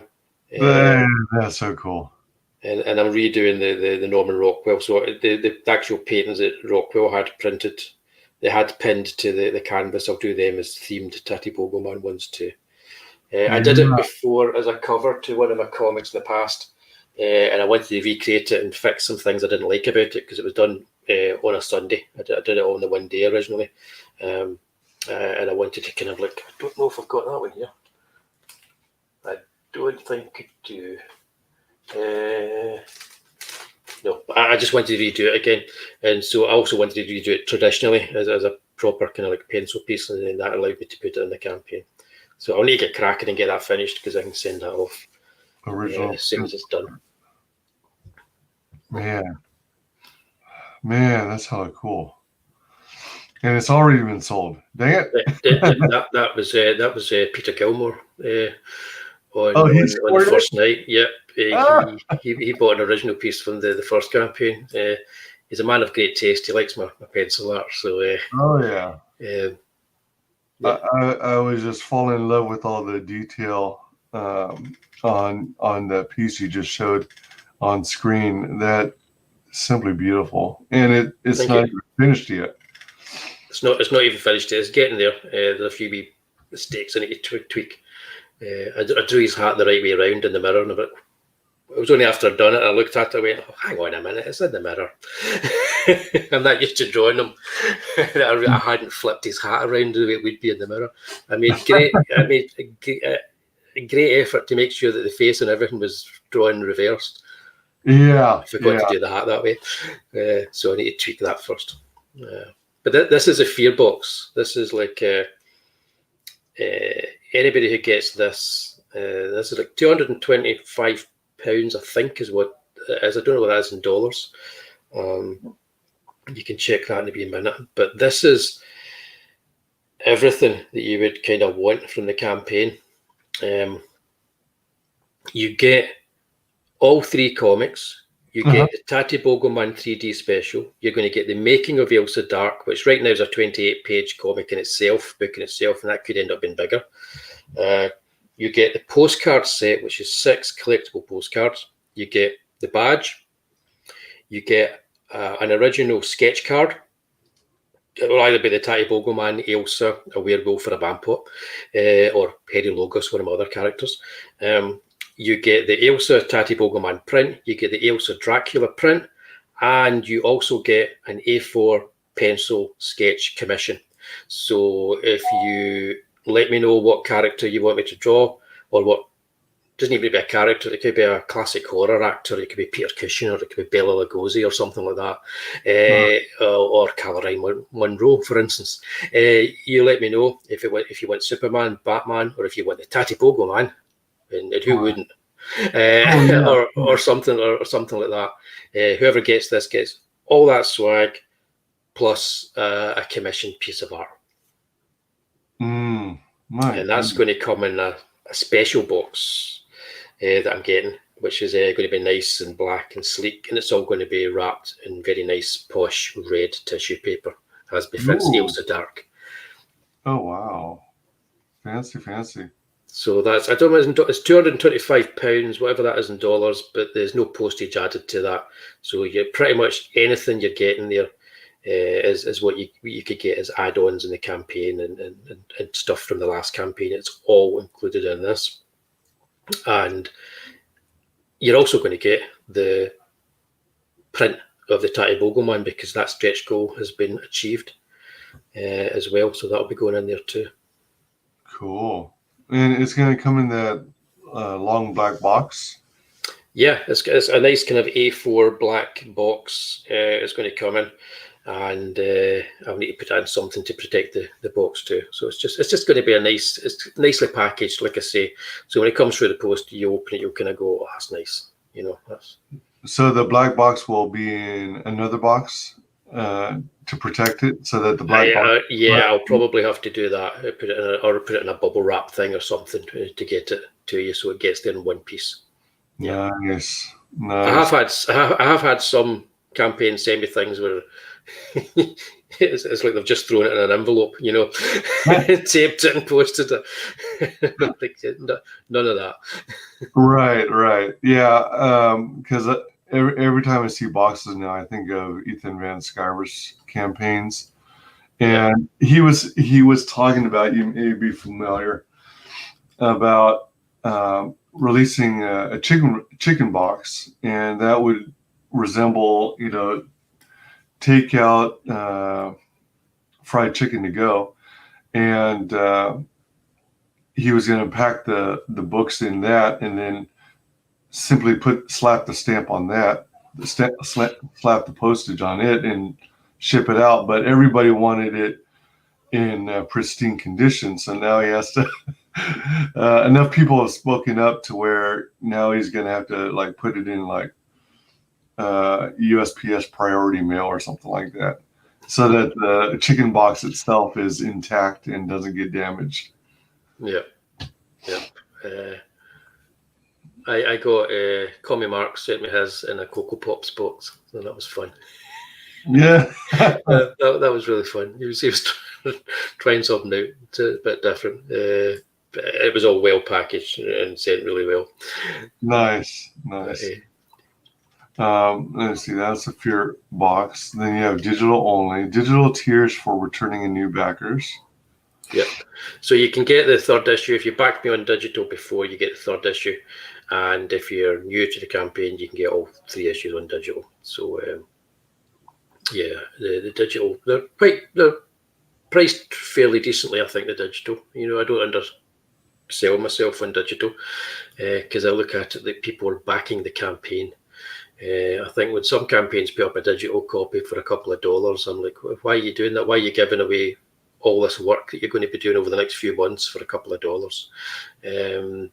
So what I do is with the digital tiers, you'll get the comics as PDFs, you'll get them as CBRs, and you'll get them also formatted as single page PDFs. So depending on whatever device you want to look at them on, you can choose which one to read. And I export them as RGBs as well. So it's not just the print file that I'm zipping up and sending to you. You know, so they've been exported specifically for screen rather than the print file, which is exported for print. So I take some time over how I export my digital versions and give you the 3 options of how you're going to actually read them when you get them. Because I find if you've got a double page PDF and you're reading it on I've got my Mac screen in front of me, it's going to look great, you know, because lots of double page images as you're going through them. If you're on a Galaxy or an iPhone or that, you maybe want a CBR reader and open up the CBR file and read that and go page by page sort of thing. So I'll give you those options. You also get the stretch goals that I can do as digital stretch goals. So the print for the Tatty Bogo Man, you'll get a digital PDF of that, and if you've got a good printer at home, you can print it out and frame it, and it'll be, you know, the same way as the physical backers are going to get a physical copy. So I like to do that as well. So where I can, they'll also get digital versions of the stretch goals. So will backers of the digital only tiers receive their digital files early, or will they receive it when they'll receive them when the physical ones have been fulfilled? Again, that 2 reasons for that. One, the digital file is an RGB file that I like to take time over, and also it's like if I just throw them all out there, people who've backed physical get them as well, and I kind of want you to open up the physical one first and look at it before you get the digital. So I had thought about sending out the digital ones separately, but it was just the logistics of getting everything done and not getting confused when you're doing the fulfillment yourself. So I had to do this tier first, then that tier, then this tier, and digital was a tier as far as I was concerned. So it was like just as I posted the last ones, I went on and got all the digital stuff done, because the digital tier, it goes to the digital backers, but it also goes to everybody. Everybody gets access to the digital tier if you've backed the campaign. So you should have got. Always check your junk mail, because there's probably an email in there from me with a link to all the digital copies. So that's it. So this time, I think I'll do the same. I'll wait until I've got the print run starting to go out the post, and then I'll get the copies out there. And feel free to pirate the digital copies to your heart's delight and get them out there for the whole world to see. I don't mind. Well, I'm not going to tell on you. That was the next question. With regards to transmission of the digital files, you're basically going to share a link via email, and then does it like take you to your website or something, or to Dropbox where you download it from? Yeah, I tend to just do a Google Drive link where I've got a folder where it's all in there. That's how I did the first one. It seemed to work okay. Cool. And I just make it so that it's accessible to anybody with the link. I know that people are like, oh, then anybody can use it, and you're like, realistically, who's going to be coming in here and taking this, and you know, so realistically, anybody that's backed it should be able to, with no problems, access the files. Right. Common Mark says, I was trying to ship out the recycling in my house rather than buying more cardboard. It kind of worked, but was no cheaper to post. Yeah, it was funny anyway. It was fun to open up and see Cocoa Pops. What was your stuff actually in a Cocoa Puffs box? Yes, flattened. There's a flattened Cocoa Pop box. But it was interesting because then I shook it and I realised there was something else in it. You know, you get a box of cereal and you put your hand in, you get the toy or the trading card. Well, there was a trading card in it as well. So it was kind of thematically, the whole thing worked for me. I liked it. It was all thematically working. Oh my God. I appreciate that. What a kick. That's pretty funny. Teddy Bogle Man stretch goal, 2,000 pounds. Everyone gets an A4 print of Teddy Bogle Man wants you. Yeah. So you're all getting it. That's sorted. That's in the bag. And that's the same image that's used on the badge, right? That's the same one in the badge. Yeah. That's or what we refer to in the States as a button or a pin. Yeah. Bampot bonus, 3,000 pounds. Every backer deserves a Bampot bonus, and when we get to 3,000 pounds, every backer will get one. An AILSA Dark trading card featuring flesh-eating Eric Bampot Anderson in all his stretchy glory. Yeah, so we're getting close to that now. So yeah, we're not far from that. There's a misprint in the interview with the splintering or the quartering. I'll take either one. Where it says 3,500, it's 3,000, and that misprint was my fault. Oh, yeah, so 3,000 is everybody will get this trading card. I've got a few trading cards that I could do that I've kind of got planned. It'd be quite nice to get a few more done. So as the campaign goes on, the Bampot bonuses, as if we keep getting backers, there will be the odd extra Bampot bonus coming into the campaign. Okay. Stretch goal 2, statistical 0 stretch goal, 4,000 pounds. Everyone gets this awesome print from statistical 0 when the campaign reaches 4,000 pounds. I think status AILSA Dark is pretty awesome. Oh yeah. You got her image inside the outline of a werewolf, right? Yeah, that's all Startle. He came up with that, and he sent me a couple of sketches, and I said they're all good. Just do whichever one you fancy, mate. And this is the one he went for, and it's really nice. That's really nice. Cool.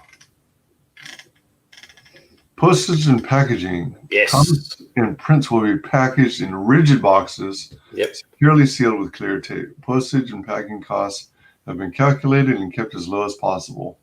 Yes.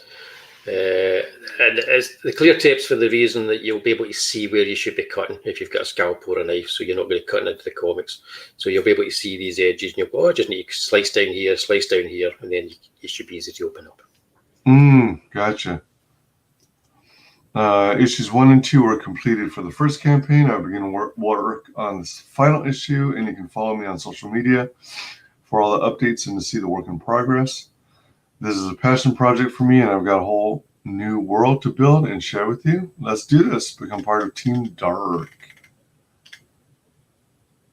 So spread the word via social media. Back this campaign. Definitely a good campaign with great art, good story. And let's see this hit the 4,000 mark. Yeah, I want a Startle print, so come on, guys. Totally. I want one for myself. Me too. Yeah, so as we went over, the complete story is the featured tier.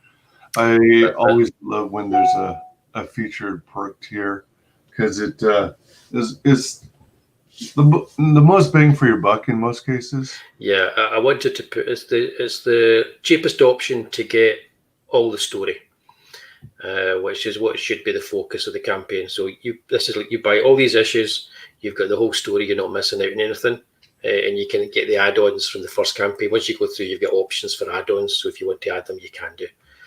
But yeah, so it was important that the featured tier was the one that was just concentrating on this is the story, if you want to read it and get these really nicely produced physical copies. Oh yeah, for sure. I like when the I like campaigns that offer a featured tier, because you get all kinds of goodies. You get the full experience of the campaign you're backing, and it's not. It's usually not the cheapest tier. It's not the most expensive tier. It's somewhere. No. Yeah. Yeah. There's the digital copy tier. It's a digital copy one. Yep. So I tried to make them as cheap as I could without making them too cheap, like I was talking earlier. So I think the last campaign I sold 8 digital tiers, which wasn't bad, at a similar price. So I've got 1 sold so far, so that's not bad. In fact, 1 backed so far. I keep saying sold. That's you. And then we've got AILSA Dark number 3. That's a printed copy, right? That's a print copy. All right.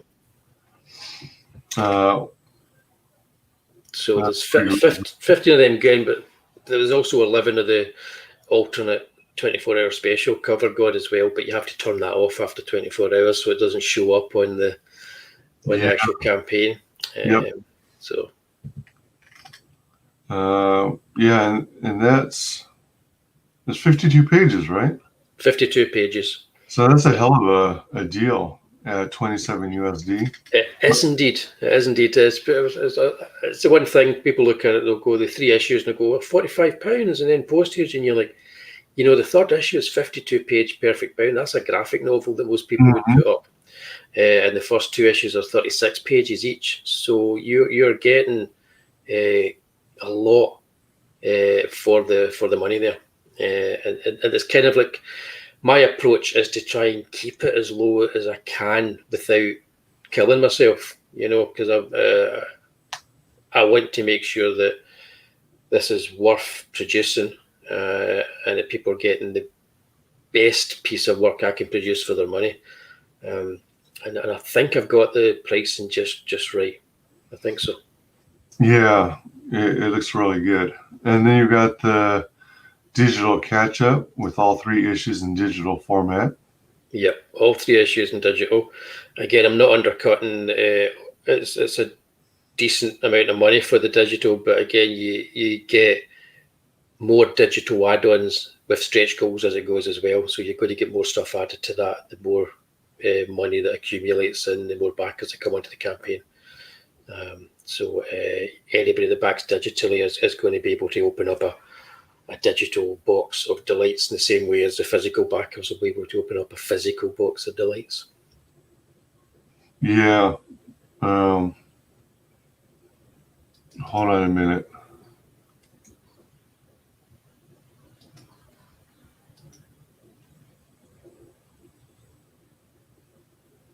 I want to hold on.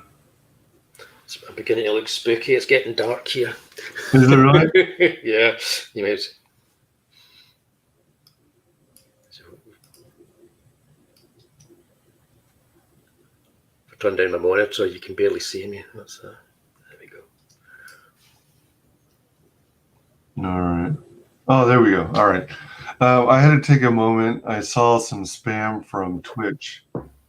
So I finally figured out how to ban users. Oh. There we go. And there was me going to click on "Want to Become Famous." Aye.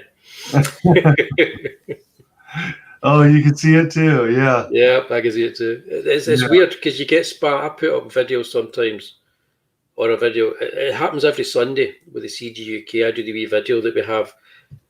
Without fail, I get a bit of spam the minute that video goes live, and you're like, And it's got a link to some porn website or something like that. yeah, it is, or a gambling or combination or whatever, you know. Yeah. It's just crazy. It is. It is. It's like, why do people waste other people's time like that? Why don't they create something productive instead of making spam? Yeah. Let's see here. So we got that. And so that's pretty cool for the digital catch-up. And the other thing you're saving on is shipping, of course. So yeah, it makes it all the better deal. Yep, you get the full story. Jump onto Comixology and see how much you would be for 3 graphic novels. You know, because this is probably the equivalent of 2 graphic novels that you would buy from one of the big 2 on Comixology or Amazon. And then you equate those kind of prices. So people that are doing digital, don't undersell the digital, because backers out there, if they are interested in it, they'll go for it, and they are getting a really good value for the money. Yeah. It's easily equivalent to 2 graphic novels, like you said. And then we've got this tier, 3 comics plus 2 prints. Yeah. Which 3 prints now, because you get the Tatty Bogoman as well. So yes. And of course we got the fear box. The fear box, that's everything plus a commission drawing. Yeah. So the big shebang, the all that in a bag of chips. And indeed, and it probably will be glowing when you get it as well. Oh yeah, yeah, it'll be glowing. Yeah, I can't guarantee that, but you know, with the postal service, you never know. Instead, it'll be a black light box. They put it under black light and it'll glow. That's an interesting thing. I should maybe get some that special link and then do a wee drawing on them or something. Yeah, there you go. 1 of 20 claimed already, so that's pretty cool. Yeah, there's a very, very limited because I need to do 20 commission drawings, and they're going to be that kind of quality. They're not that size, but that Tatty Bogleman drawing you saw, that's the kind of quality. They're not going to be just sketches that are knocked off in an hour. I'm going to spend a day on each drawing and give you like a really nice full-on illustration. Yeah. And then we've got, original pencil artwork is free postage. Teddy Bogleman original art already sold. Yep. Like I say, I'm going to add, I've got some of the prints that were in the first campaign, which are kind of, I mean, the actual production on them is gorgeous. The paper and the print quality is gorgeous on them. So I'm going to put them up in the second 30 days to add that so people can buy them. It's going to be a case of that, and after that, the original piece of artwork is going to go up as well. So I'm going to start adding the odd wee tier here, but I'm going to add tiers that are not tied into buying them with the comics. So there'll be extras that you can purchase. You know, so anybody that's maybe backed a tier before and they come in and they see the print, they can back the print separately. So it's not going to be a case of like you're going to be having to cancel some tier to back this tier. You know, it's going to work out that way. Go ahead. So I'll work it out so that there's postage things as well sorted too. So it's not going to be like a killer with postage or anything like that. So I'm still working on how I'm going to do that. Yeah, it's just going to be a case of like almost like a wee shop front for these prints, just for the people who missed them. Now, what if someone hasn't yet backed the campaign, but they do a little bit later on when these new tiers are available, but they decide they want, say, the fear box? Will these new tiers also be available as an add-on, do you think? No, there would be add-ons because the print is a limited edition, and most of them went out with the first campaign. So I've only got a few of them left. So that's going to be a specific tier just for that. Okay. The other tier is going to be a piece of original art, so it's going to be a one-off. All right. So I won't be adding anything that's going to affect what people have already backed or put together as tiers. Right. If I do, that'll be a stretch goal, so everybody will get it. You know, so anything that's put in that will be a stretch goal. Because the fear box is getting bigger, because the people that have got the fear box have already got the Tatty Bogleman print in there too, and then very soon they're going to get the first trading card in there too. So that I should maybe have calculated, you know, what it was going to cost to send the fear box a bit better. But as it stands, any kind of tier you back at, you're going to get the stretch goals. I would never add a tier that's going to mess up what people have already backed. That would be immoral. So if you wanted the fear box plus one of these special new perks that's going to be available in the second 30 days of funding, you'll buy the fear box first, and then you'll start the ordering process again and pick the special tier. Yeah. All right. That they're going to, because they'll ship immediately. So if you go for the perk that I'm going to put up for the prints, it will have its separate shipping. I've not worked all that out yet. That's why I've not put it up, because I want to work out what the shipping is going to be for all the destinations. So you'll come on, you'll get that perk or that tier, and I'll have it in the post within 2 days to you. So out with the campaign, you'll get that straight away. All right, awesome. Sounds good. I did want to add that I love when creators leave up the tiers that are sold out, so that I can see what I missed out on. Yeah, it does it automatically. So I don't see much point in changing them. It looks quite good. Yeah, it makes me feel good when you see things sold out and kind of like. Yeah. Sometimes people, I think they actually hide it intentionally on their campaign, but I prefer to see it.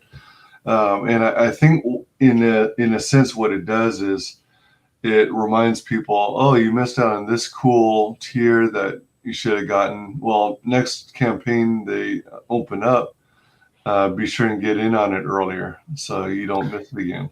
Yeah, I do. Yeah, no, I have tiers that I've been working on that I didn't end up using.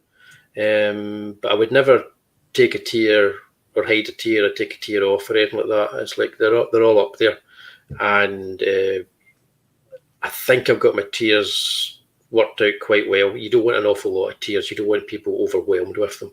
Oh, sure. You want to point them to, look, you want to read my comic because I want you to read my comic. This is the best tier for you, so that's the top tier, and then here's all the other options underneath.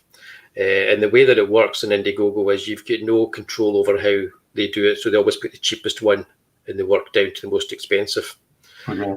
So it would be nice if you could organise them, because you could separate the digital from the physical and all that, but they don't really do that, which is why I have that whole section in the middle of the scroll that explains everything as it goes down. I think it's easier to understand that there, and then you can go and find the tier based on what you've been looking at. Yeah, I've seen campaigns start doing that more and more as of late. Yeah, very cool project. It's in funding. We got 4 days left of the first 30 days of funding, so definitely back this book. What do you anticipate being your next project after you fulfill AILSA Dark, this campaign, the full saga? Currently I'm drawing the Chaplain Stan Laurel thing for Charlie's London. So at the same time I'm drawing AILSA Dark, or I'm laying out AILSA Dark. I've got Tales of Mystery and Imagination already lined up. And I know the stories, I know the page count, I know everything for it. So this campaign is fulfilled in May next year. They'll all be gone out the door. And immediately after this campaign has been sent to print, the Tales of Mystery campaign will be live. And that's going to be a selection of stories that I did for the original anthology that I sold originally in conventions around the UK. And I'm going back and I'm remastering all my stories that I did for that. So that's going to include adaptations of Edgar Allan Poe, like The Telltale Heart. Oh. And it's going to include a couple of original stories, including the werewolf story that ties into AILSA Dark, a story called The Wolf That Laughed that I did. And it's going to all tie into the whole dark verse, if you like, this whole mythology that I'm creating.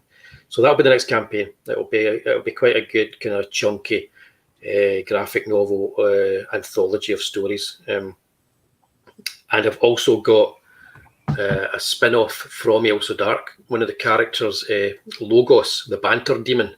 I've written a graphic novel with him set in the early 70s in America during Mardi Gras, and sent that to Tony Sizzle, an artist who you may have seen on Twitter, and he worked on Comic Mark's campaign. He did one of the books that was included in his campaign, and he's been working on that. And that's just a case of like, when that's done, that becomes a campaign.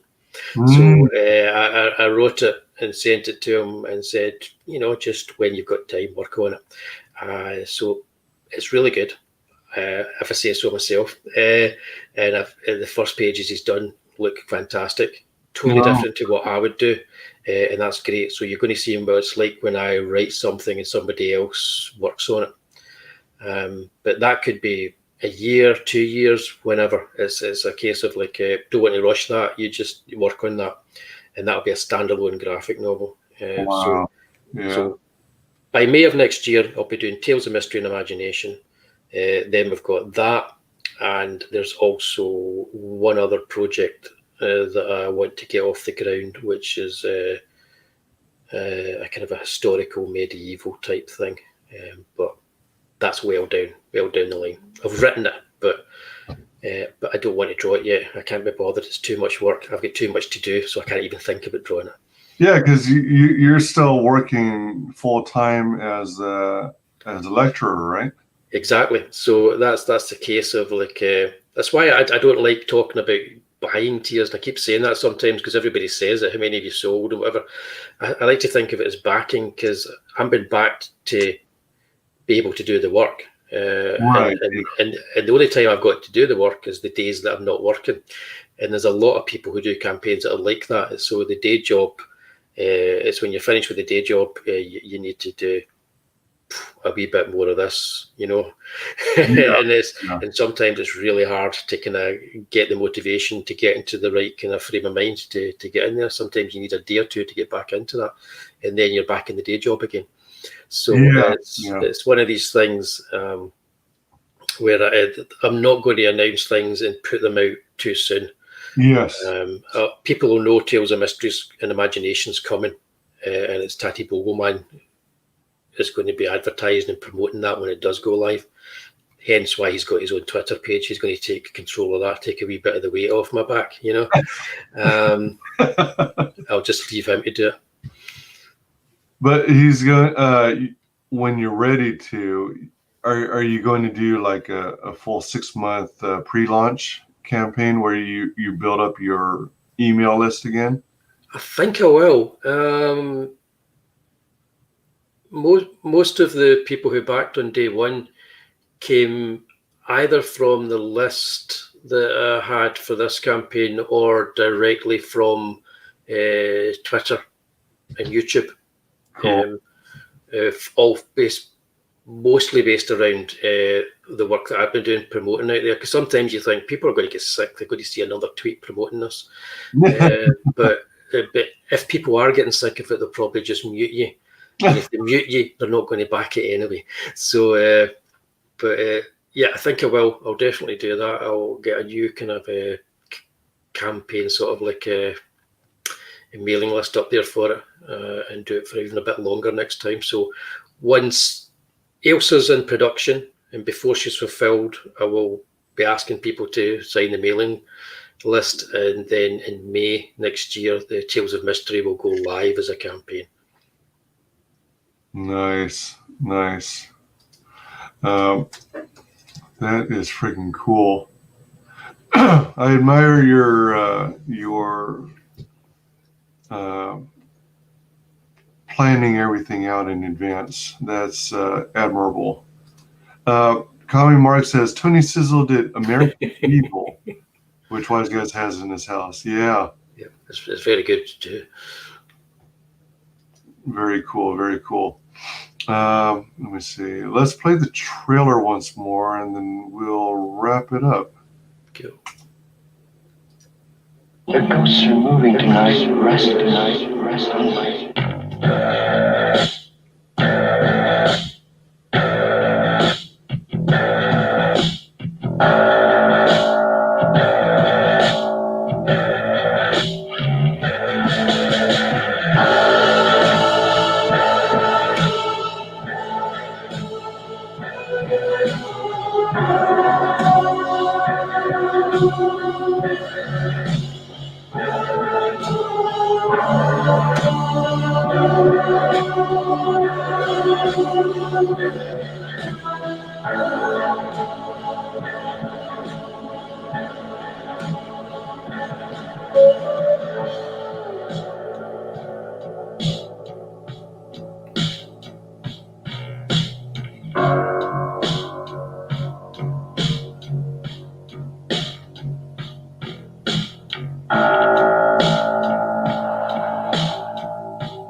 Heck yeah.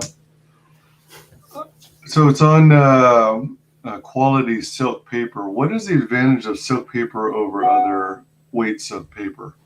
It's the finish on the paper. So it's It has the same qualities as a glossy paper, but it's not that kind of like harsh quality you get with glossy paper.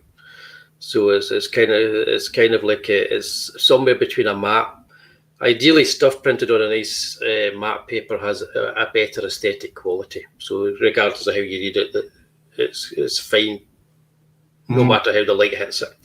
A glossy paper, the light's always hitting it. You've got to angle it just to get it just right. The silk paper is just like it's a nice kind of middle ground between them. It just feels a little bit more luxurious than either of them.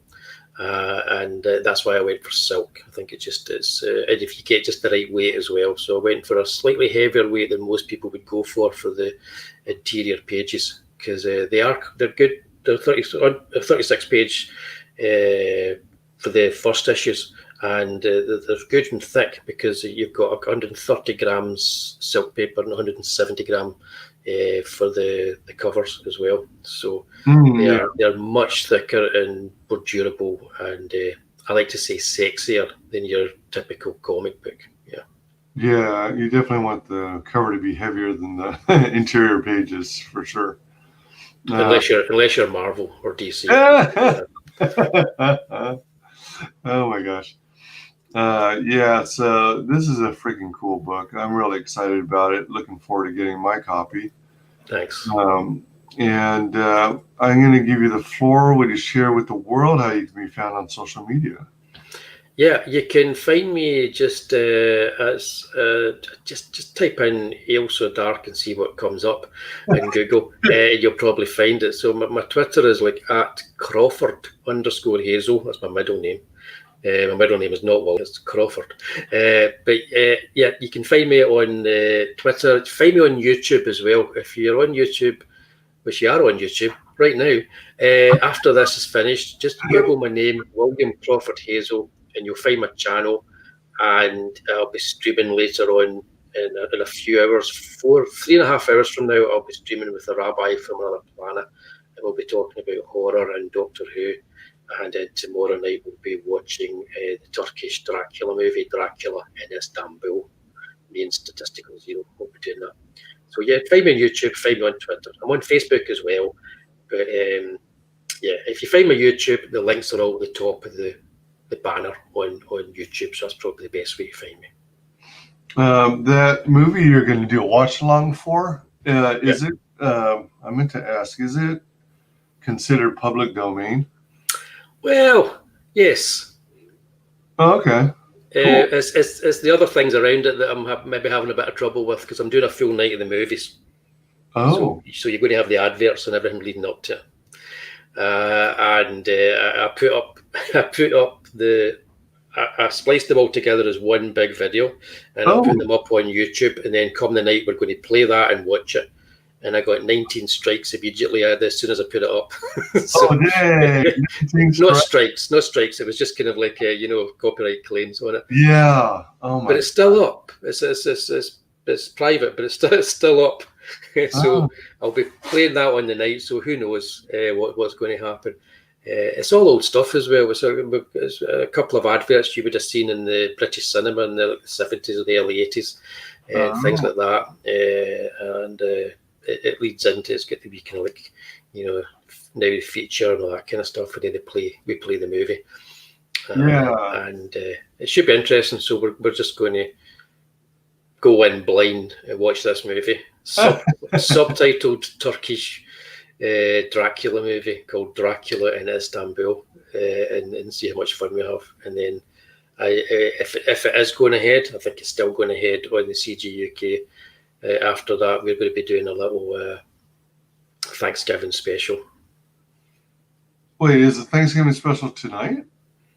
No, it's tomorrow night, because it's tomorrow night I'm doing tomorrow night I'm doing the Turkish Dracula. Tonight I'm doing the Rabbi and Doctor Who special. Oh yeah, all right. Yeah, I get confused myself about this. It's like now that I'm doing 2 nights, it's like I'm not doing that every week. Yeah, I'm trying to figure out whether I'm going to be able to make any of these. Hopefully, I can catch some of it live. It would be fun if you could, just to see if we're still on air. Yeah, really. I once did a Christmas stream. It was 11 hours long in 2019.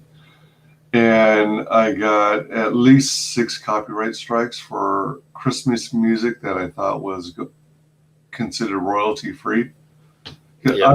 I use Google, who owns YouTube, and I did a Google search for royalty free Christmas songs. And I used what was in the search results, thinking I'd be safe, but You were. apparently not. So that was screwed, and my 11 hours was decimated and I think blocked worldwide. I get blocked every week now with the one I do for CG UK, but I managed to unblock them practically every week. Oh wow! There's one that I'm a wee bit of trouble with, but most of them I managed to unblock. I've got my cut and paste reply now, and I send it off, and then they unblock it. Ah, that's clever. Yeah. Hello, Eric McIntyre. Good to have you. Hello, Eric. Yeah, so that's pretty darn exciting. I really want to be able to do more watch-alongs, but I'm always concerned about copyright strikes and crap like that. And yeah, I think the only way you could do it legitimately is if you do it through Amazon Prime, where it says you can. I think you can do watch-alongs, but you can only have like a total of 1 or 2 people on the panel at any given time. You can't do a big old group. Right. That's my understanding, at least. It'll be interesting to see how this goes, because in a way it's a commentary on it. So it's a public domain movie. There's a commentary on it. So it should be fine if we do get any problems. I would think so. Yeah. Especially the big. Find out tomorrow night. Yeah. Tune in. 8 o'clock GMT. What's that in your time? That's 8 o'clock, 3 o'clock Eastern. 3 o'clock. Yep. To see whether we survive 2 hours worth of watching Dracula in Istanbul. The movie's not 2 hours, but there's loads of adverts and stuff leading up to it. Yeah, I mean, what you mentioned is a very good trick to test the waters and see if you might anticipate any copyright strikes, and that is to upload a video of the content you want to share and leave it in private mode, and then check back on it later and see if YouTube's bots have flagged it. Yeah, so it's got copyright claims against it, and I can't do it against them because we've not done the commentary yet. I can't say that it's a commentary on the subject matter. But a copyright claim doesn't mean that it's not going to be usable. So on the night I'll be able to play it in StreamYards and we'll be able to watch it. So we'll just see how it goes. Yeah, and once the commentary is in there, they shouldn't be as concerned about it because you got commentary on top of public domain content, so you should qualify for no strikes actually. Yep, and the way that I've framed it as well, actually visually framed it, is nobody could take it and pirate it and use it as a pirated copy, So. Right, that's cool. So you can find me on social media. I'm on Twitter at WyzGyz Tweets, and Facebook and YouTube under WyzGyz Entertainment, and Twitch under WyzGyz Twitches. Please like, comment, and subscribe. Mark the bell for notifications, and when you do so, mark all notifications. So hopefully YouTube eventually updates you whenever there's a new video or stream to watch on the channel. Please also drop any comments below this video, sharing with us what you're most excited about on AILSA Dark Werewolves and Bampots, a full saga. Thank you so very much all for joining us in chat. Thank you to everyone who watches this on replay. And thanks to our very special guest tonight, or this morning, Eastern time. William Wally Hazle. Yeah, thank you. It's getting later here, as you can see, as I get enveloped by the darkness. Thanks very much. It's always fun talking to you, man. It's always good. Likewise. Always welcome on the channel. We'll close. Oh, what do we got here? Hey, welcome, Soul Lion. Hey, guys, just popping in to wish AILSA, Dark, and William best of luck. Right on. Cheers, mate. Excellent timing. Right on. Thanks for coming on. Thank you indeed. Let's close it out. Final guest that is the only person below White Holiday in the ComicsGate phone book. It's my favorite failed clone of Peter Sammetti. The YouTube WyzGyz. How you doing, Conrad? Welcome to the show.